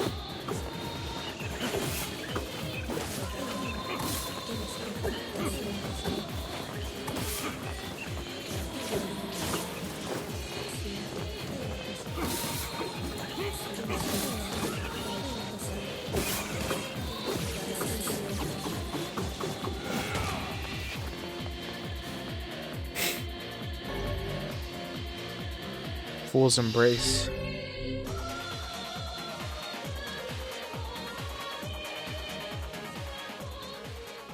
Dragon's Court brought death to the world, delivering onto its power of magic. Oh, so this explains the whole thing with the dragon a little bit.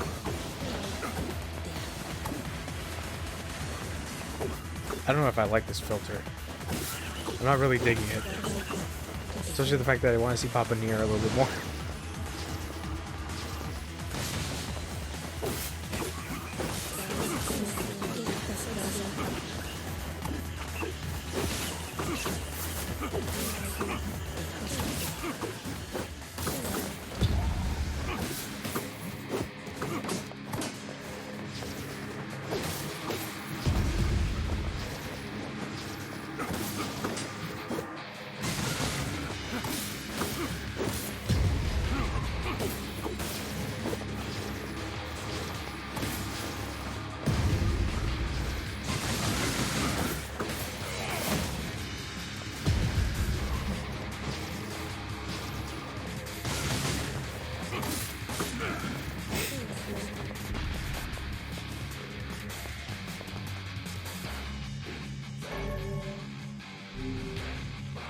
I wonder, like, the whole business of, like, having this part.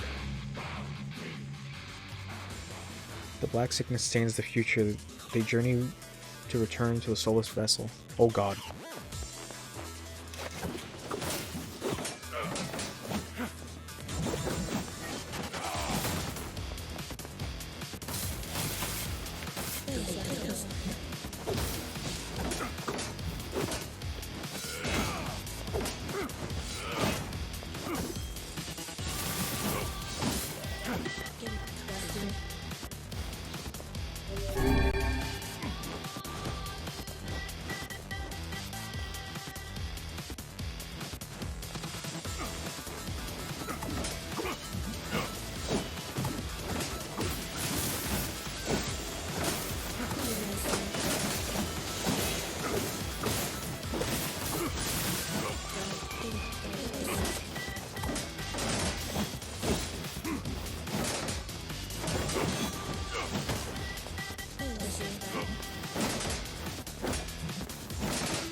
No! Shit.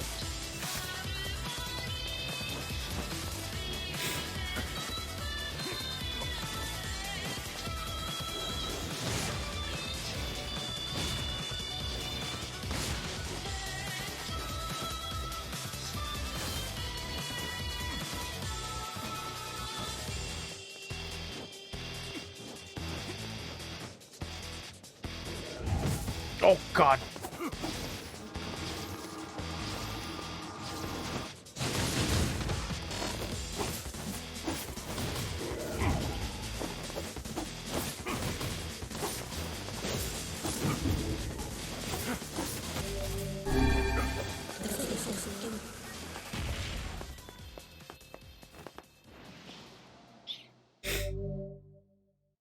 Kabuki. Okay. There's Papa.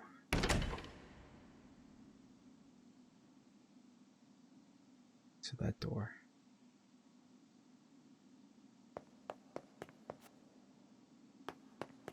Man, wait, let me look at this son of a bitch. He looks good. Doesn't have the weird dog face. Yeah, he looks good. That's pretty good. Oh god. His weird dog face. The apocalypse divided the world in two. One that knows not day, and one that knows not night. Oh.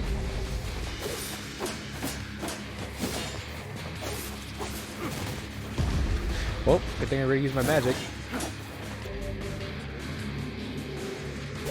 Okay.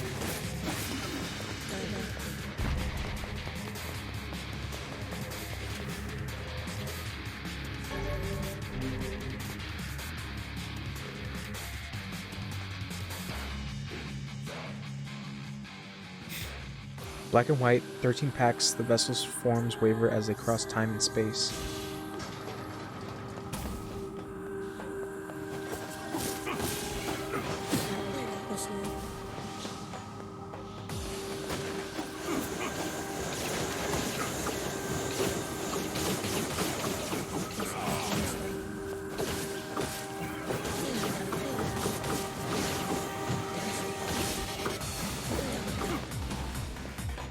I gotta find these renditions. Holy shit, these are really good.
It seems we have been shut in.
Holy shit!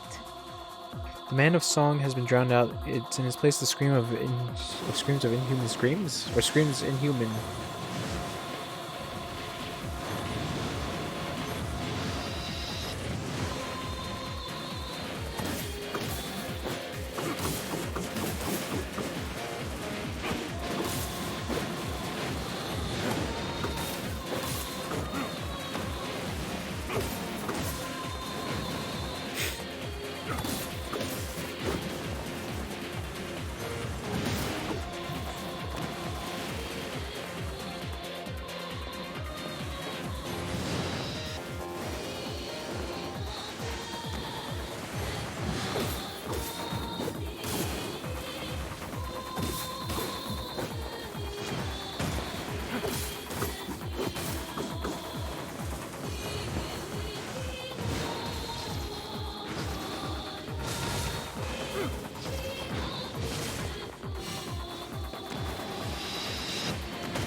Sky falls with the dragon, the world ends the stay.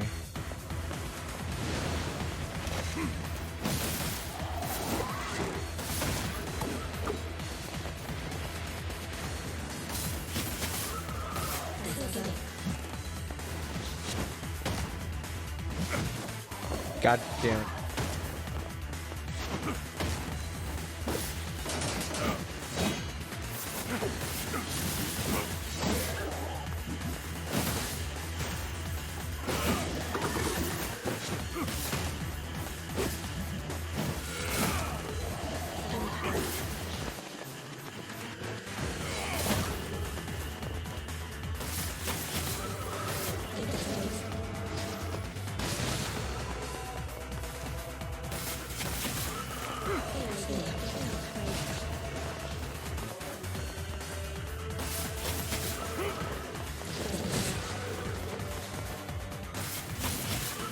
Pretty good tactic.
This is a pretty good tactic.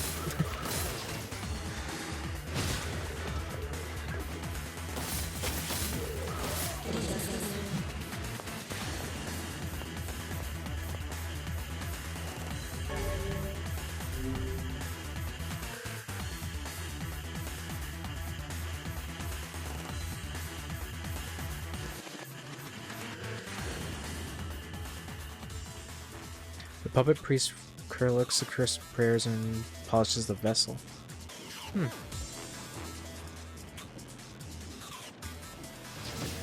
Oh god. This is weird.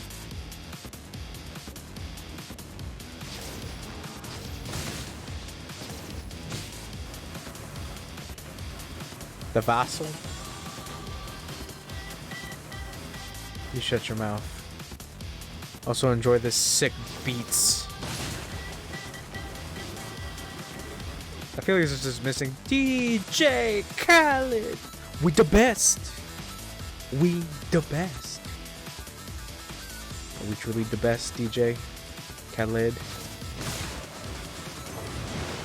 Where's Drizzy on the beat?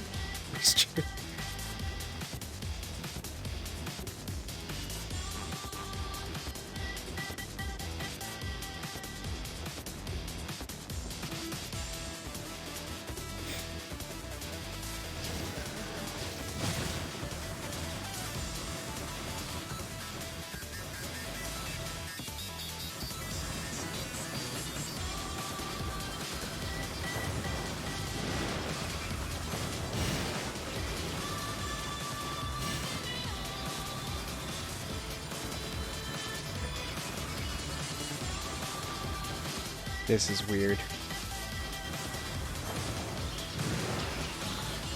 I just shoot them? I guess. Nope.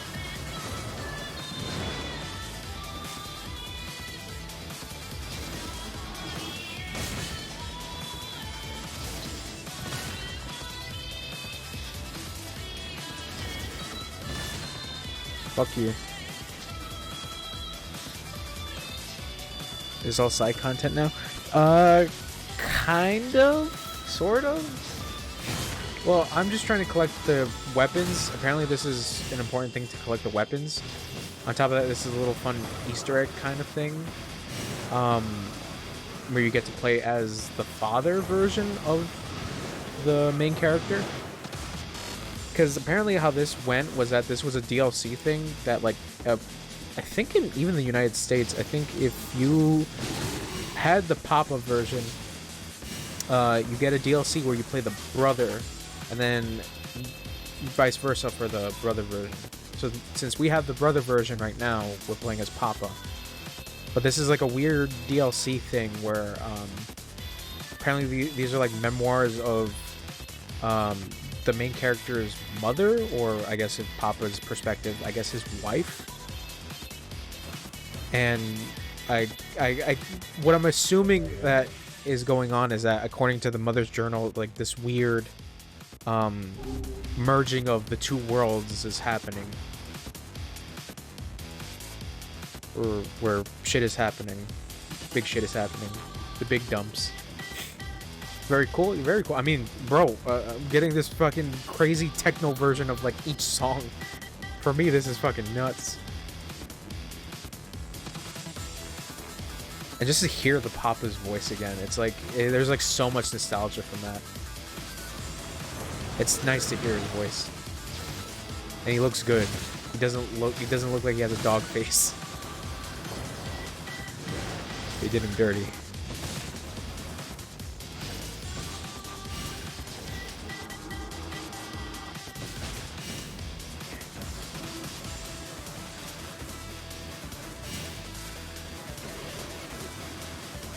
The Kingdom Hearts? Yeah, I mean, yeah. How techno it is.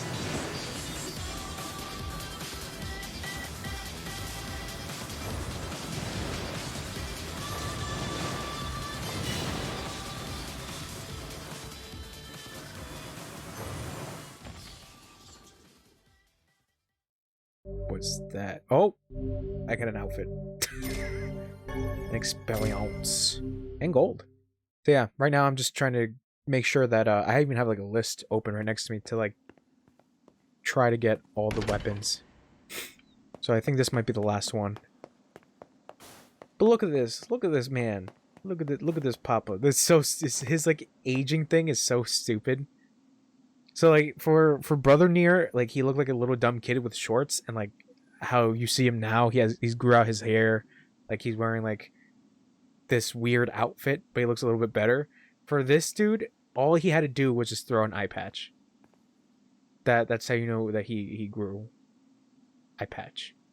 But god damn it, oh, I love this dumb design. It's like a weird barbarian man. I miss his stupid gruff voice. You sense something terribly sinister beyond this door. It may be difficult to endure what awaits here on the other side unless your soul is at least level 33? Yeah, fuck it. Sure. I don't give a fuck. Oh god, I've been sitting for too long. Ow. Ow, my ass. At 33, holy shit. I don't think I'm even at 33. So as long as this memory exists, so long as mankind has hope, a bloody battle will be waged in the holy dominion of the latter. Okay.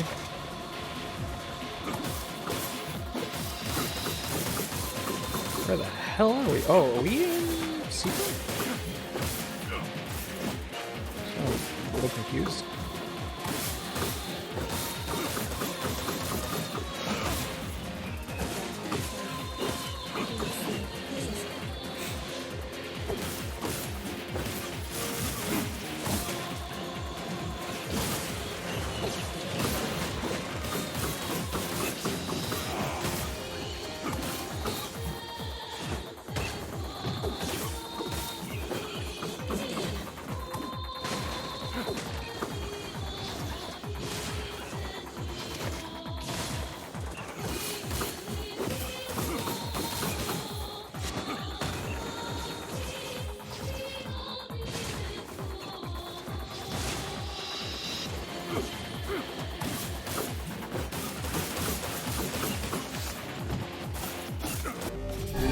Oh shit.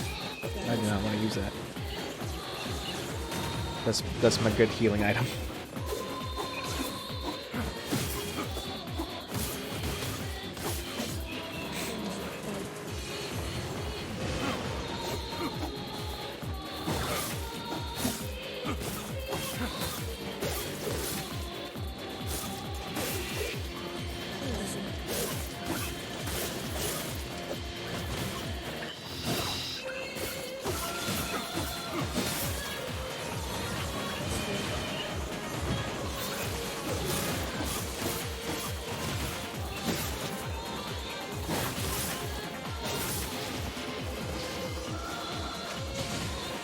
Yep.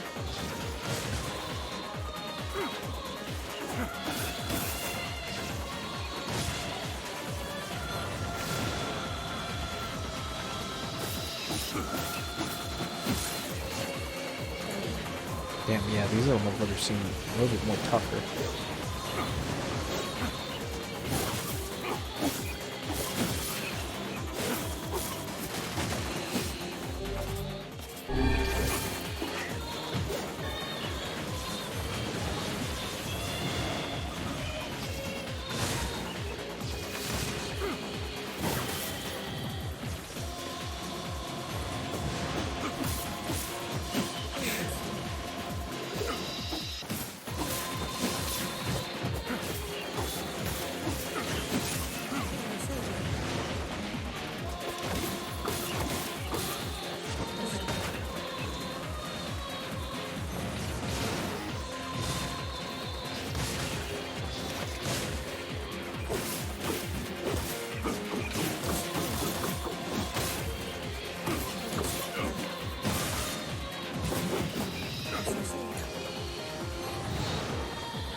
Oh god.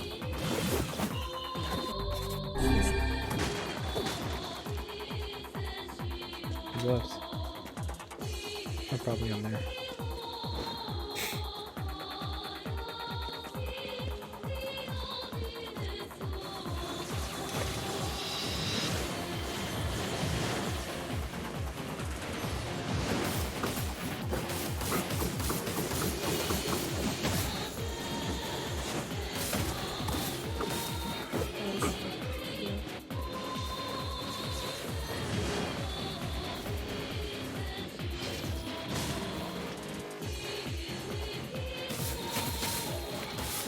Boss time.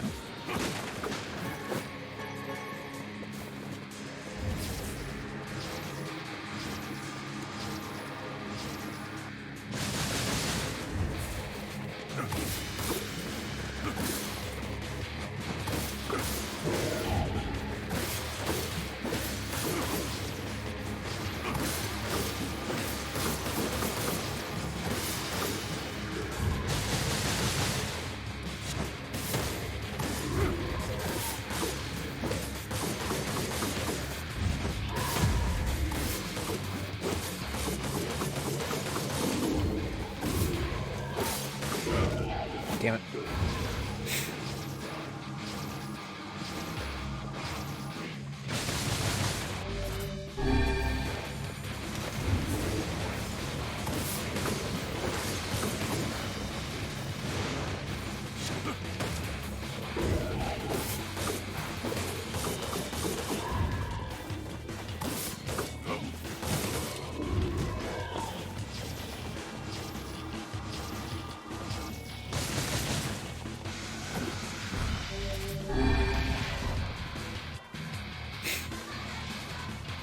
Whew. Oh. Yeah. Foolish human, foolish human, foolish human, foolish vessel. Oh god. The boars.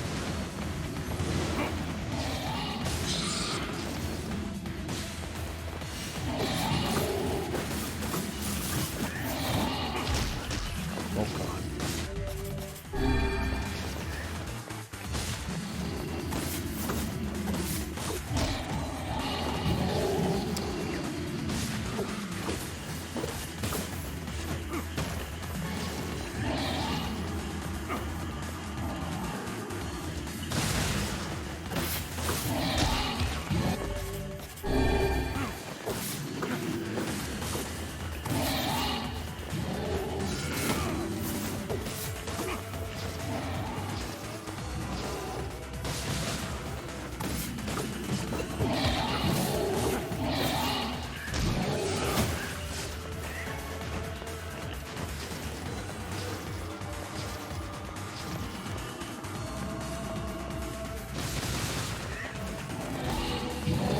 bitch. Holy shit, yeah, this is a little tough.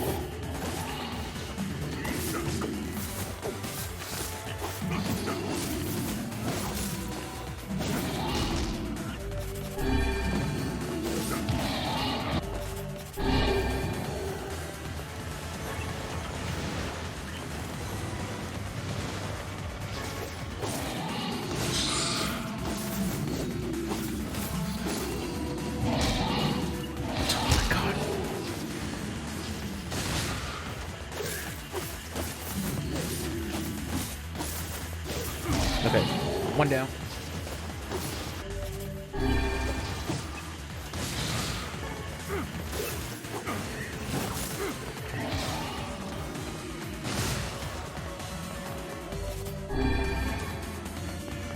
Well, actually what's nice is that they're dropping health, so not too terrible.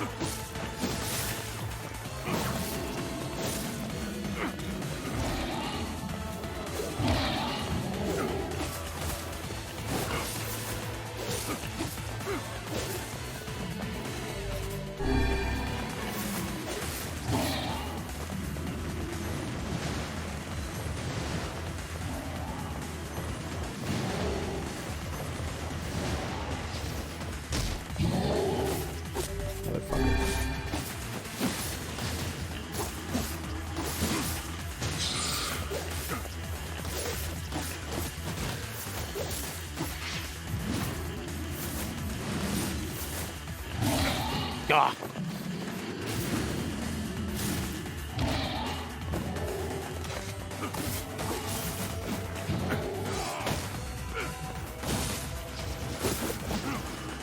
Okay.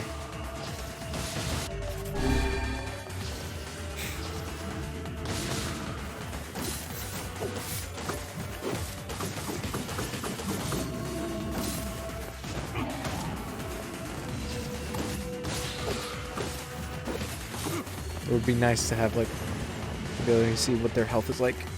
Okay. Spoke too soon, but yeah, it's fine. Ah!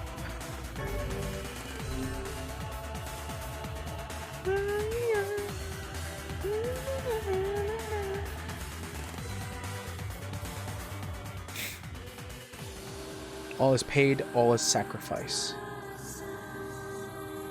Ooh.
Okay, I'm good in health.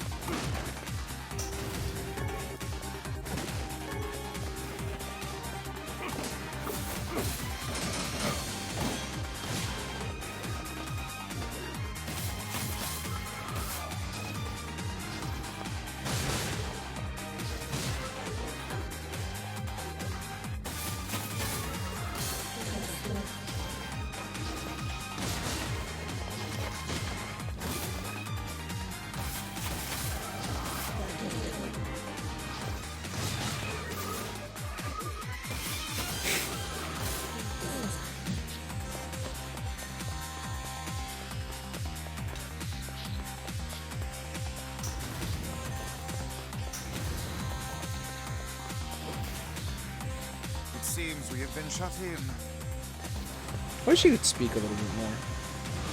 Only had like one line from him, and it kind of sucks.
shut in.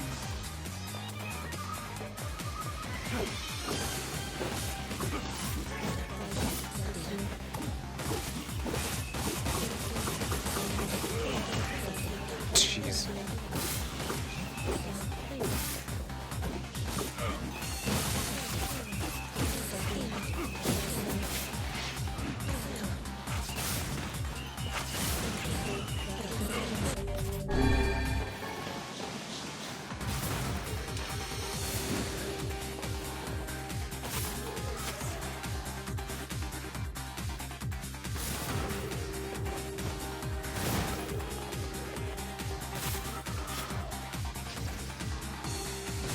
Fucking wrecking up shop, Papa.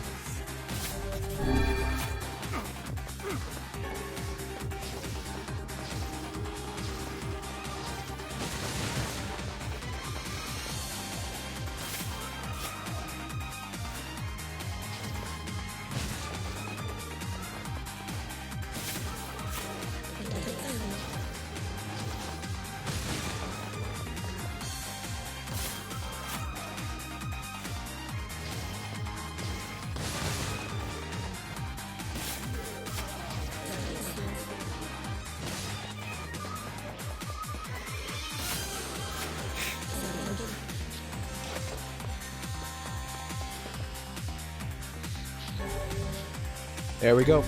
That's the other weapon.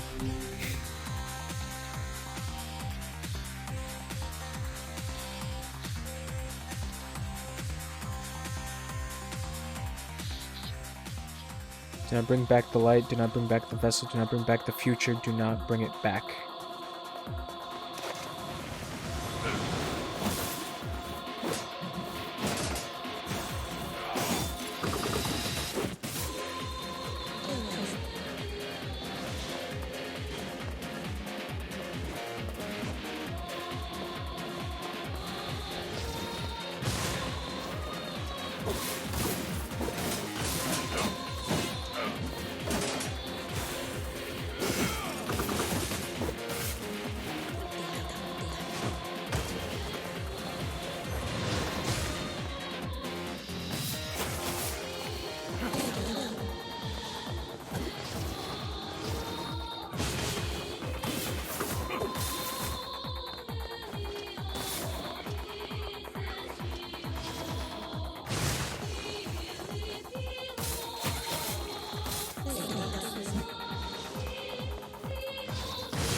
Son of a bitch.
Damn it. There we go.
Every beam of light is an invitation to death.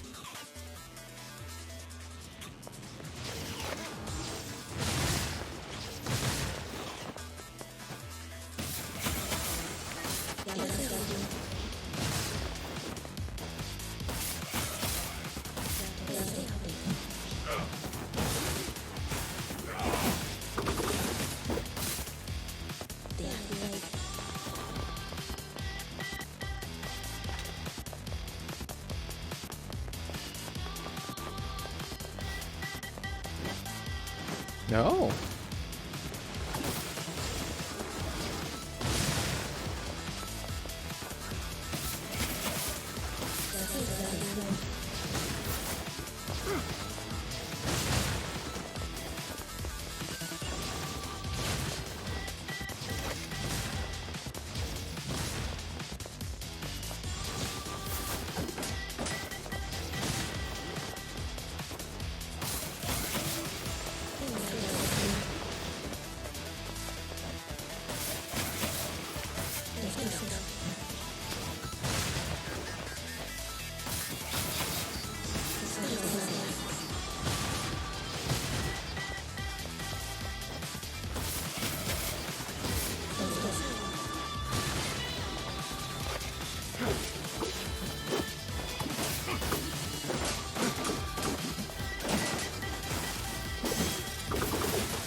Ah. Oh god, no.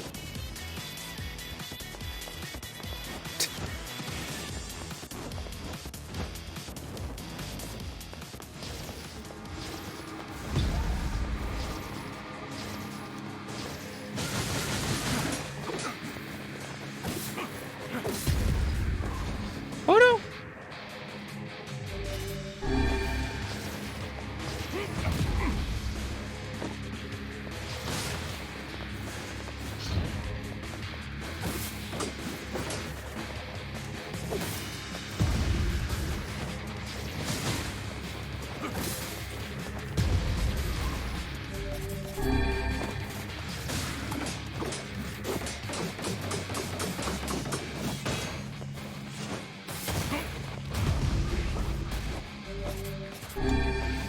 Okay, this is gonna be a bitch.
Just gonna try to recover some magic.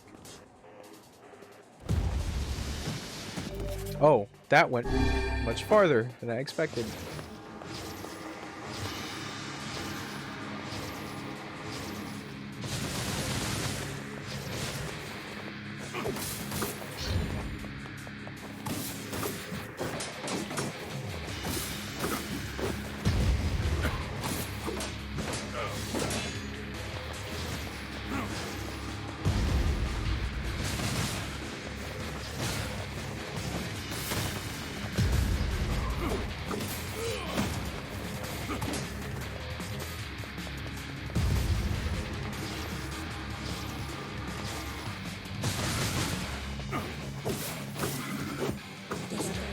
Whew. Oh, shit. Oh, shit.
Next. Oh my god.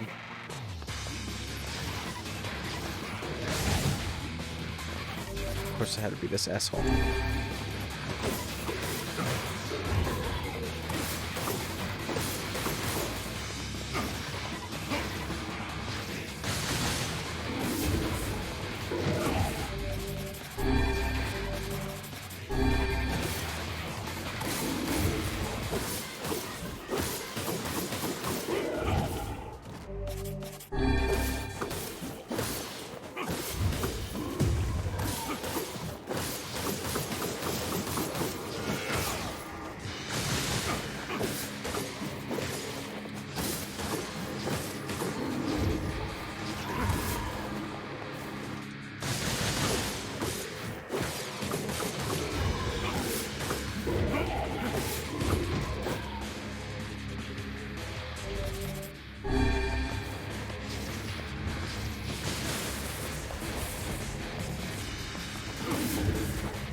Fucking hell.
Oh. Whew.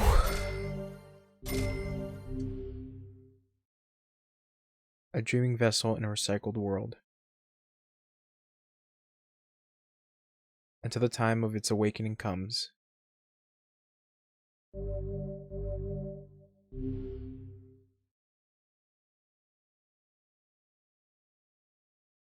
Damn, that shit tough. I think I had a lot of health items.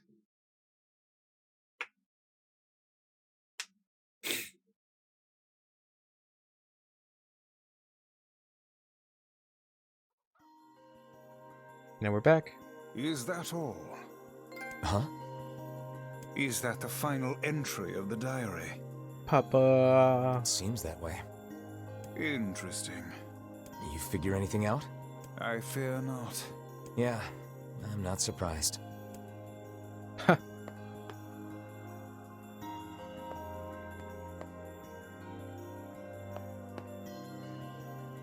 The diary? Yeah. The world of the recycled vessel. I just want to hear his voice again.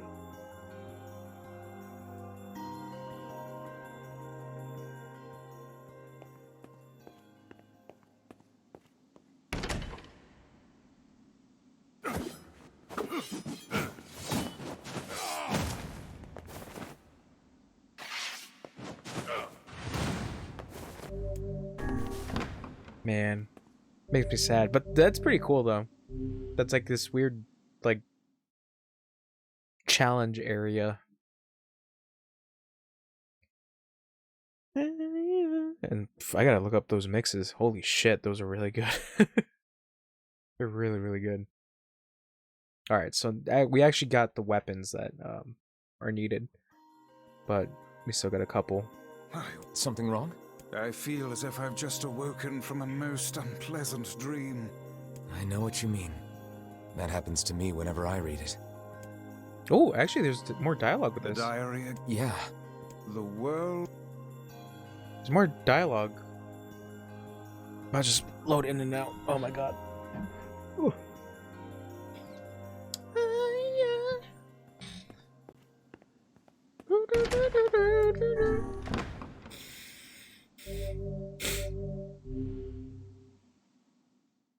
I miss Papa.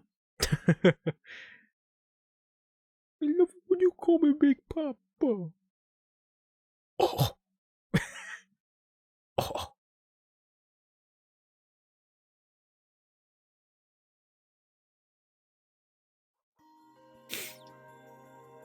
My word. Something I feel as... I know what Okay, so now. So, the Fool's Embrace. Oh. Oh, I think this is Keim's stuff, is it not?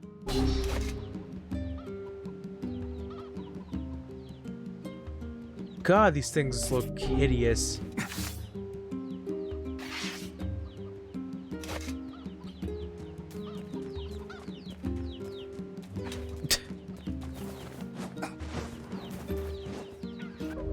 And I got a lot of monies.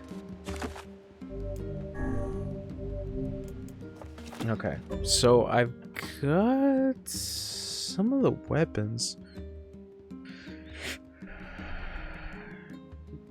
I'm gonna do some grinding. Sunrise. Oh wait, how far are we with the 90%? 90%.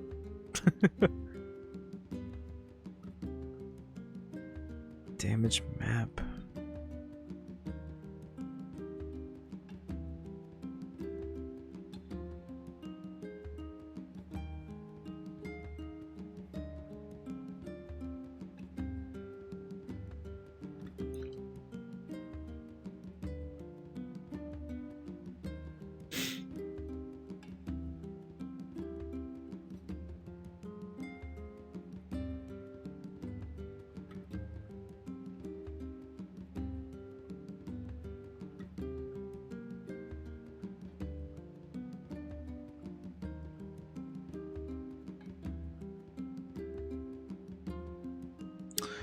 Oh.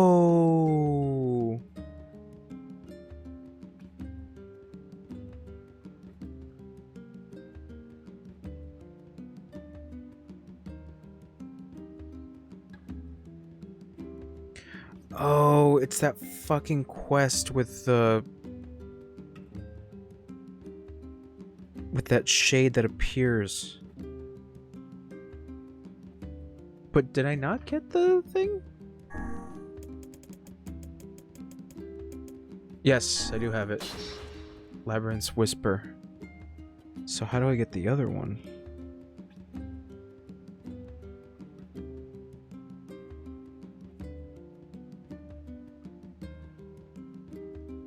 Labyrinth's Whisper.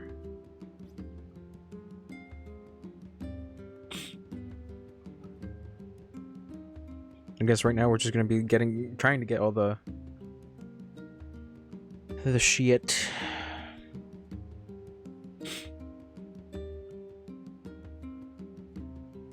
Labyrinth Song.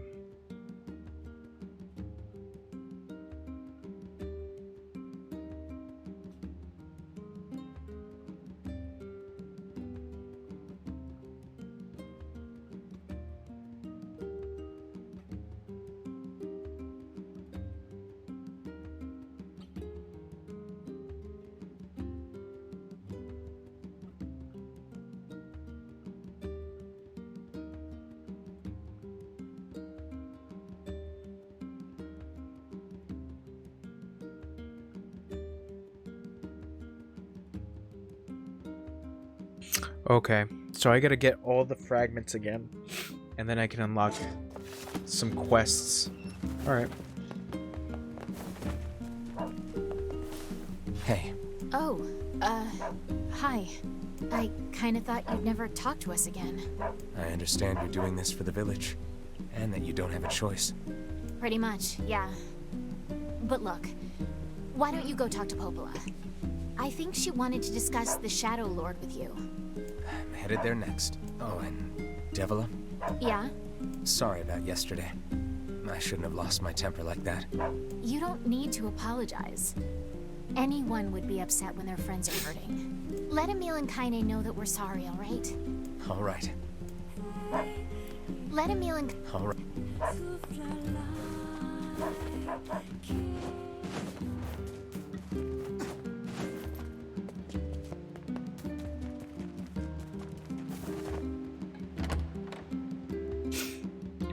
dun, dun, dun, dun, dun, dun, dun, dun, dun.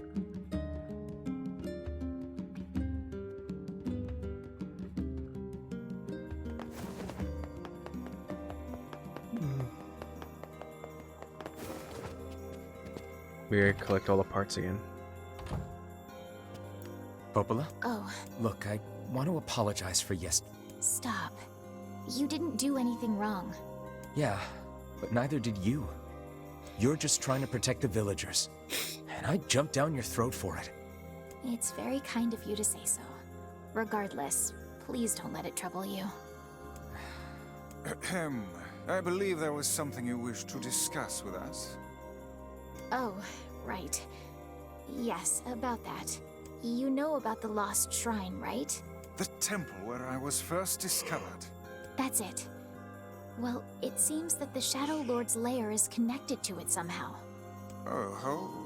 It was right under our pages the whole But time. oh no, because this was part of the plan. Yeah, that's right. But the bridge that leads there is unusable. No, So because take a my boat. thing was is A that like boat? Popola and Devila were like, yeah, Yes, go check out the canal's finally thing. been repaired. Even though they're like, why did you have to check out the thing? It took a lot longer than expected. What with the shades and all. I also asked them to provide a boat at the path to the Lost Shrine's back entrance. The ferryman will let you use it free of charge. I'm at 90%. That should make it easier for you to move from town to town. Thanks, So Popola. 3 more weapons technically. I feel like you've done so much for me. I'm really grateful. All right, I'll see you around. And for the love of everything, be careful. Well, one weapon I'm able to get if I complete ending B. So that's interesting. Oh dear sweet God.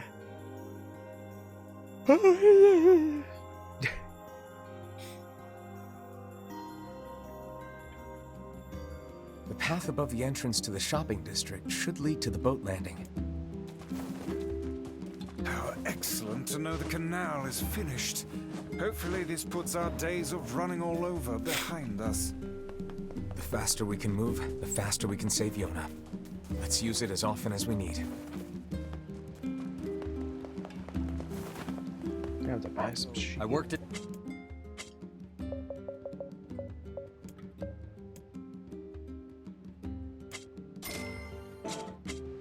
Shop here more often.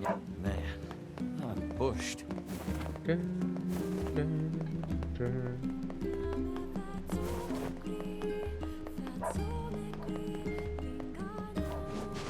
Wait, is Popola not in the park anymore? I mean, not Popola, Devila. Jesus. Yeah, she's not there anymore. Okay. Because I hear the singing and it's like, wait. It was like, wasn't she there like a second ago? Now she moved.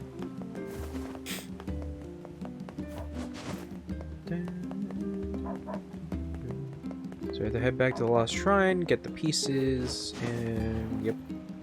Hey, it's that guy with the red bag. Hey, look who it is. Remember me? Man, it sucks what happens there. That red bag. By my pages, you're the slovenly half of that couple who refused to stop arguing. Hey, it's been a while. Sure has. I've been in charge of this canal since we last talked. Apparently I did a pretty good job with it because they decided to make me the permanent ferryman. Oh yeah, huh? Congrats. Thanks. Still, it's not all puppies and unicorns. The old ball and chain is always harping on me now about how much I work. Anyway, if you got a place to be, just let me know and I'll take you there.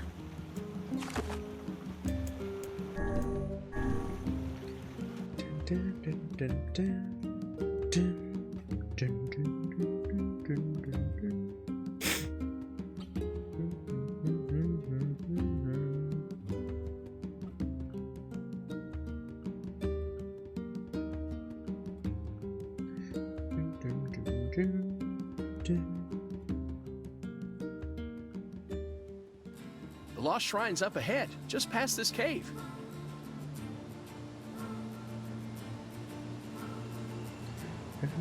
As well. Let us... Yep. Okay.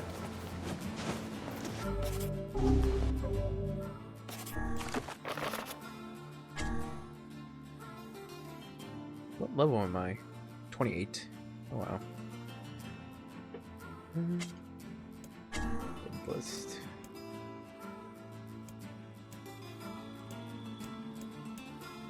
Poison.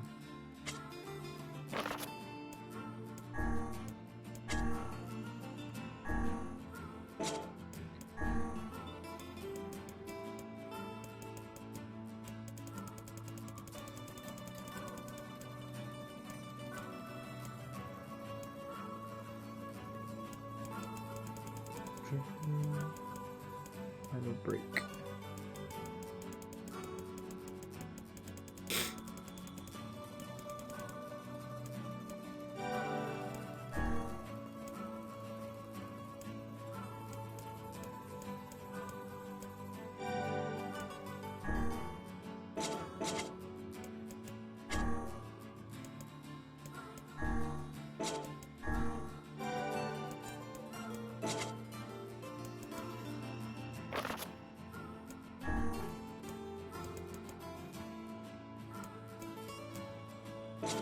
Yeah, I gotta equip the good weapons. The Beast Bane? That's the good one? No. No, wait, hold on. It's Phoenix Dagger. Phoenix Dagger is the best one. For spears, I think it was the Usurper? No. Oh.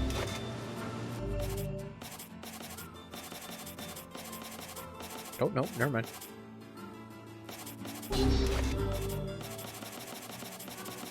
Yeah, Phoenix Spear, and then...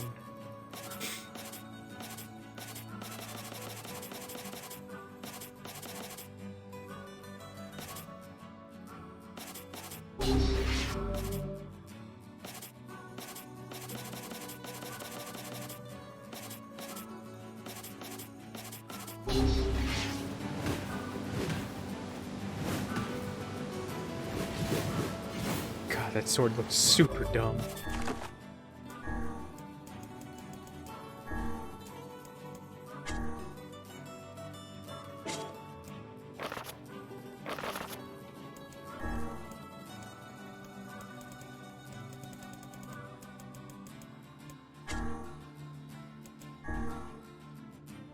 Actually,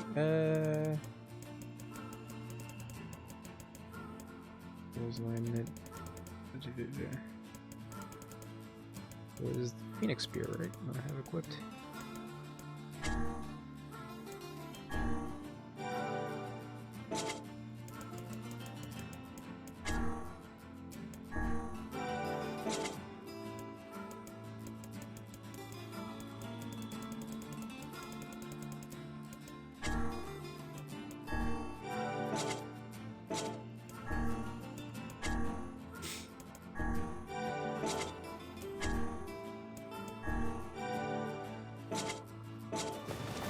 Cool.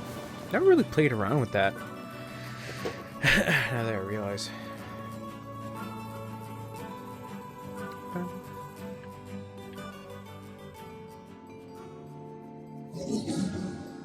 Hansel. Oh yeah, that's right. They're named Hansel and Gretel. So this is what I like about this other half. Towards like, I guess you would call this Route B. I think I like Route B because they do explain each. I think I mentioned this before. I'm pretty sure I did say this, but like, I do like the fact the bad guys that you fought all have their own story.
Ain't you excited, sunshine?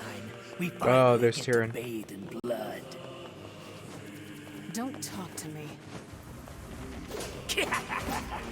I want to kill so bad I can barely stand it.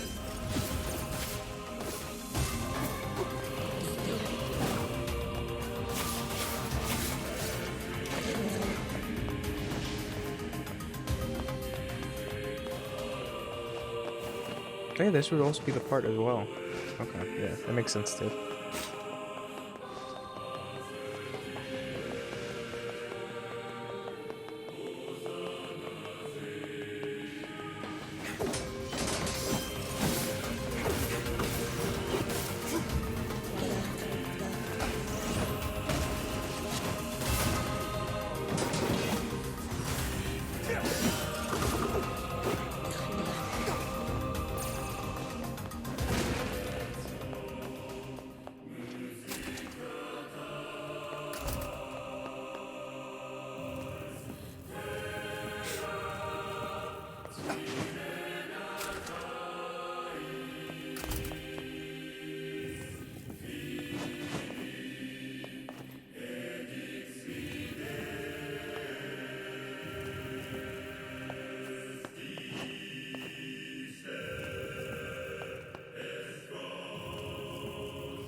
This is all too easy.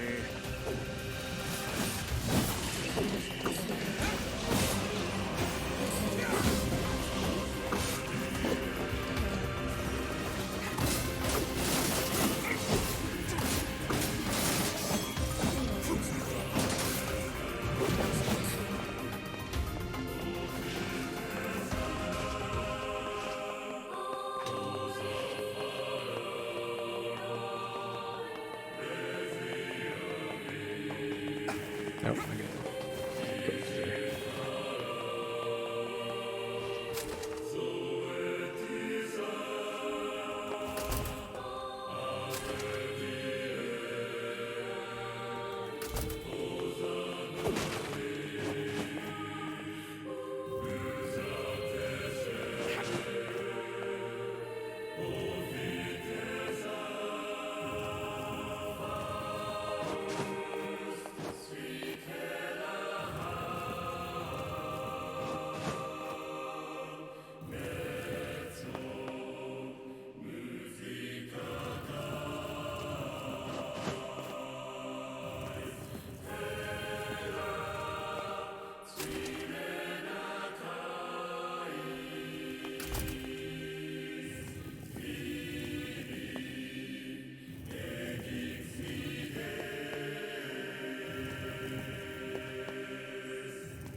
What's with these guys? Certainly not your garden variety, Shades. Their bodies aren't fully functional. Say, I've heard of this. A cursed area, where incomplete shades gather.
Did it drop anything? No. Okay, we're almost there. To getting the first piece. Jesus.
Kaine, Emile, look, from now on, I'm going to sleep outside with you. Why? I can't accept that you aren't allowed in the village. It's stupid. So you're staging a protest? Fun! Don't waste your time. But it just feels wrong. Well, that's really nice of you, but you still don't have to stay out here with us. Emile. You've got a super important mission. You can't sleep out in the rain. What if you catch a cold? Besides, I like camping with Kaine. Sometimes we sit around the fire and tell stories, or roast... Emil, that's enough. I got a fucking image to maintain. We seem to be surrounded by a mob of helpless puppies. Just kick them aside. Kind of fucked up remark, you know, now that we have a new context. Almost stabbed Emil.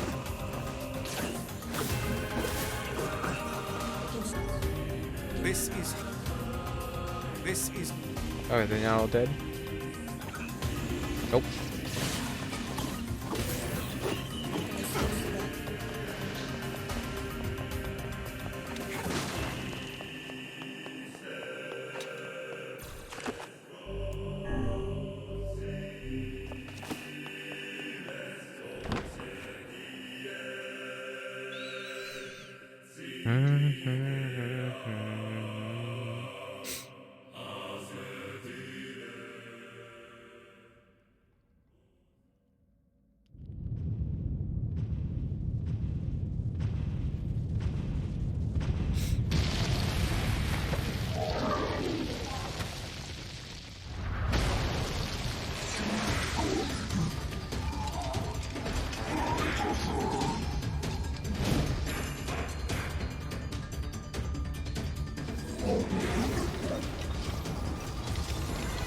What's going on? There's dozens of them! Did I just miss? I missed. These are creatures of the darkness. Lure them to the light. Pathetic to the end, I see. Aim for that statue. It's the leader.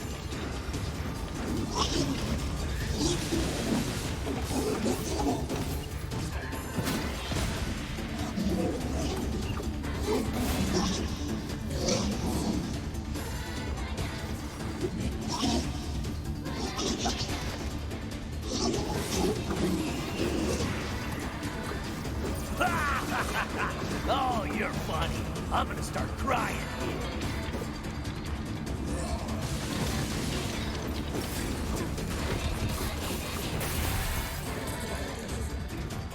Foolish creatures. You cannot hope to best me.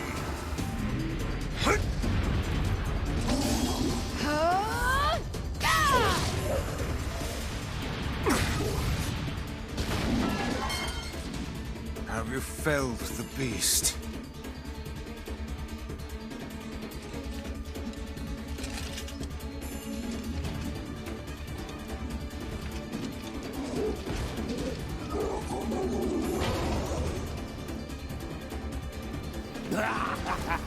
This is one stubborn son of a bitch.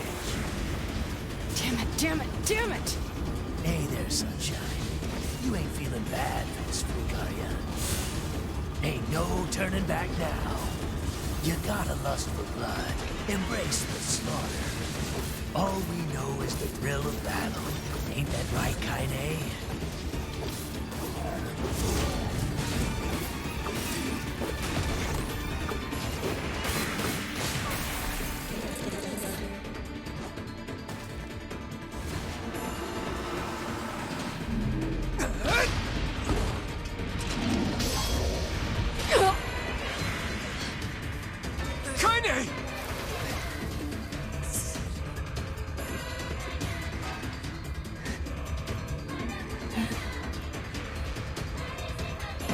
Oh, you're kidding me!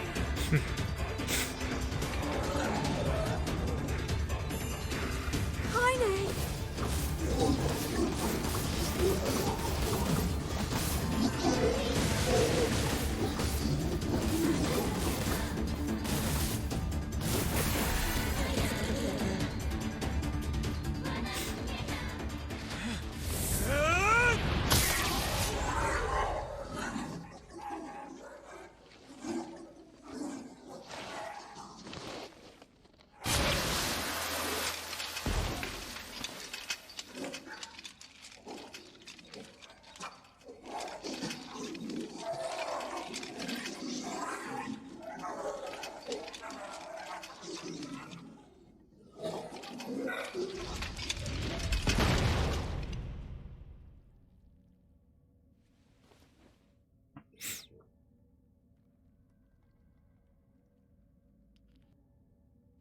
Kaine!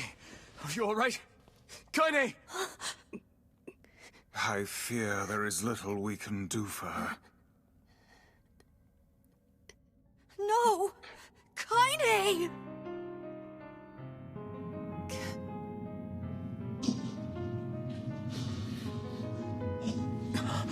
What is happening? It's all over for you, sunshine. Kaine! Kaine!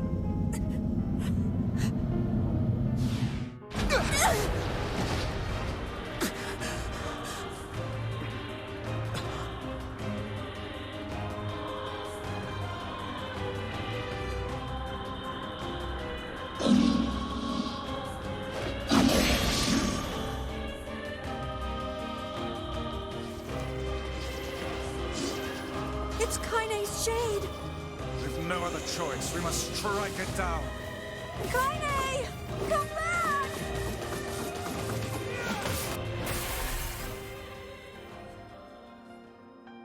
Oh dear. No. Yay.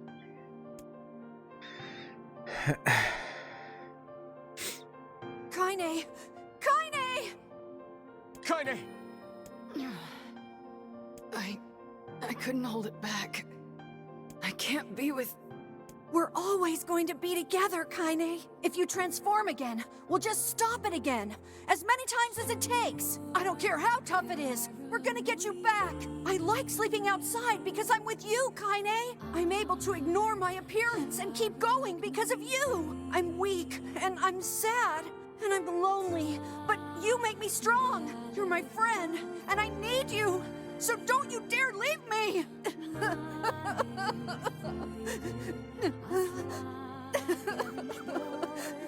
All right. Stop crying. And thanks. I'm all right.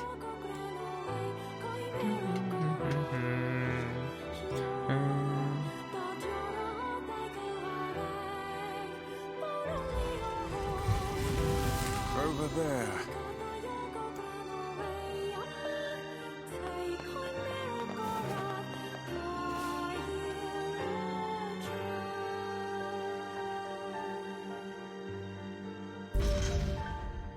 And what is this, hmm?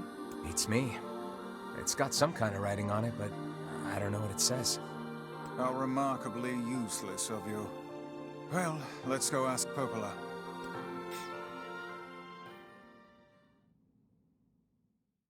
I'm gonna have to retry that Stone Guardian fight so I can beat him quicker. Because there's apparently trophies for beating a boss quick. It's a cipher of some kind. Can you determine its meaning? I think this is the key to unlocking the Shadow Lord's castle. Here, take a look at this. I wrote down all the words I can understand. This fragment is called the Stone Guardian. Given that you found it in the Lost Shrine, the words must mean something. There are spaces here for 4 other fragments as well. Sacrifice, the Law of Robotics, the Memory Tree, Loyal Cerberus. The Law of Robotics probably refers to the Junk Heap, and the Memory Tree might be the Forest of Myth. But as for Sacrifice and Loyal Cerberus, I don't have a clue. Not a problem. Hmm? If we want to fill in the words, we just run around the world killing every big monster we find, right? Oh, splendid. By all means, let us undertake a murderous rampage. They're just shades. Besides, it's the only way to reach the Shadow Lord. It's a dangerous task. Yeah, well, Yona's in even more danger. But how can you even be sure that she's... Because she is! Right? The Junk Heap and the Forest of Myth, yeah? I'm on my way. Please be careful. Oh, and listen. About Kaine and Emil. The villagers know how much they've sacrificed, and they're thankful. It's just... they're scared, you know? People can't change overnight. I'll hurry them along the best I can. But can you please give them a little more time? I'll try.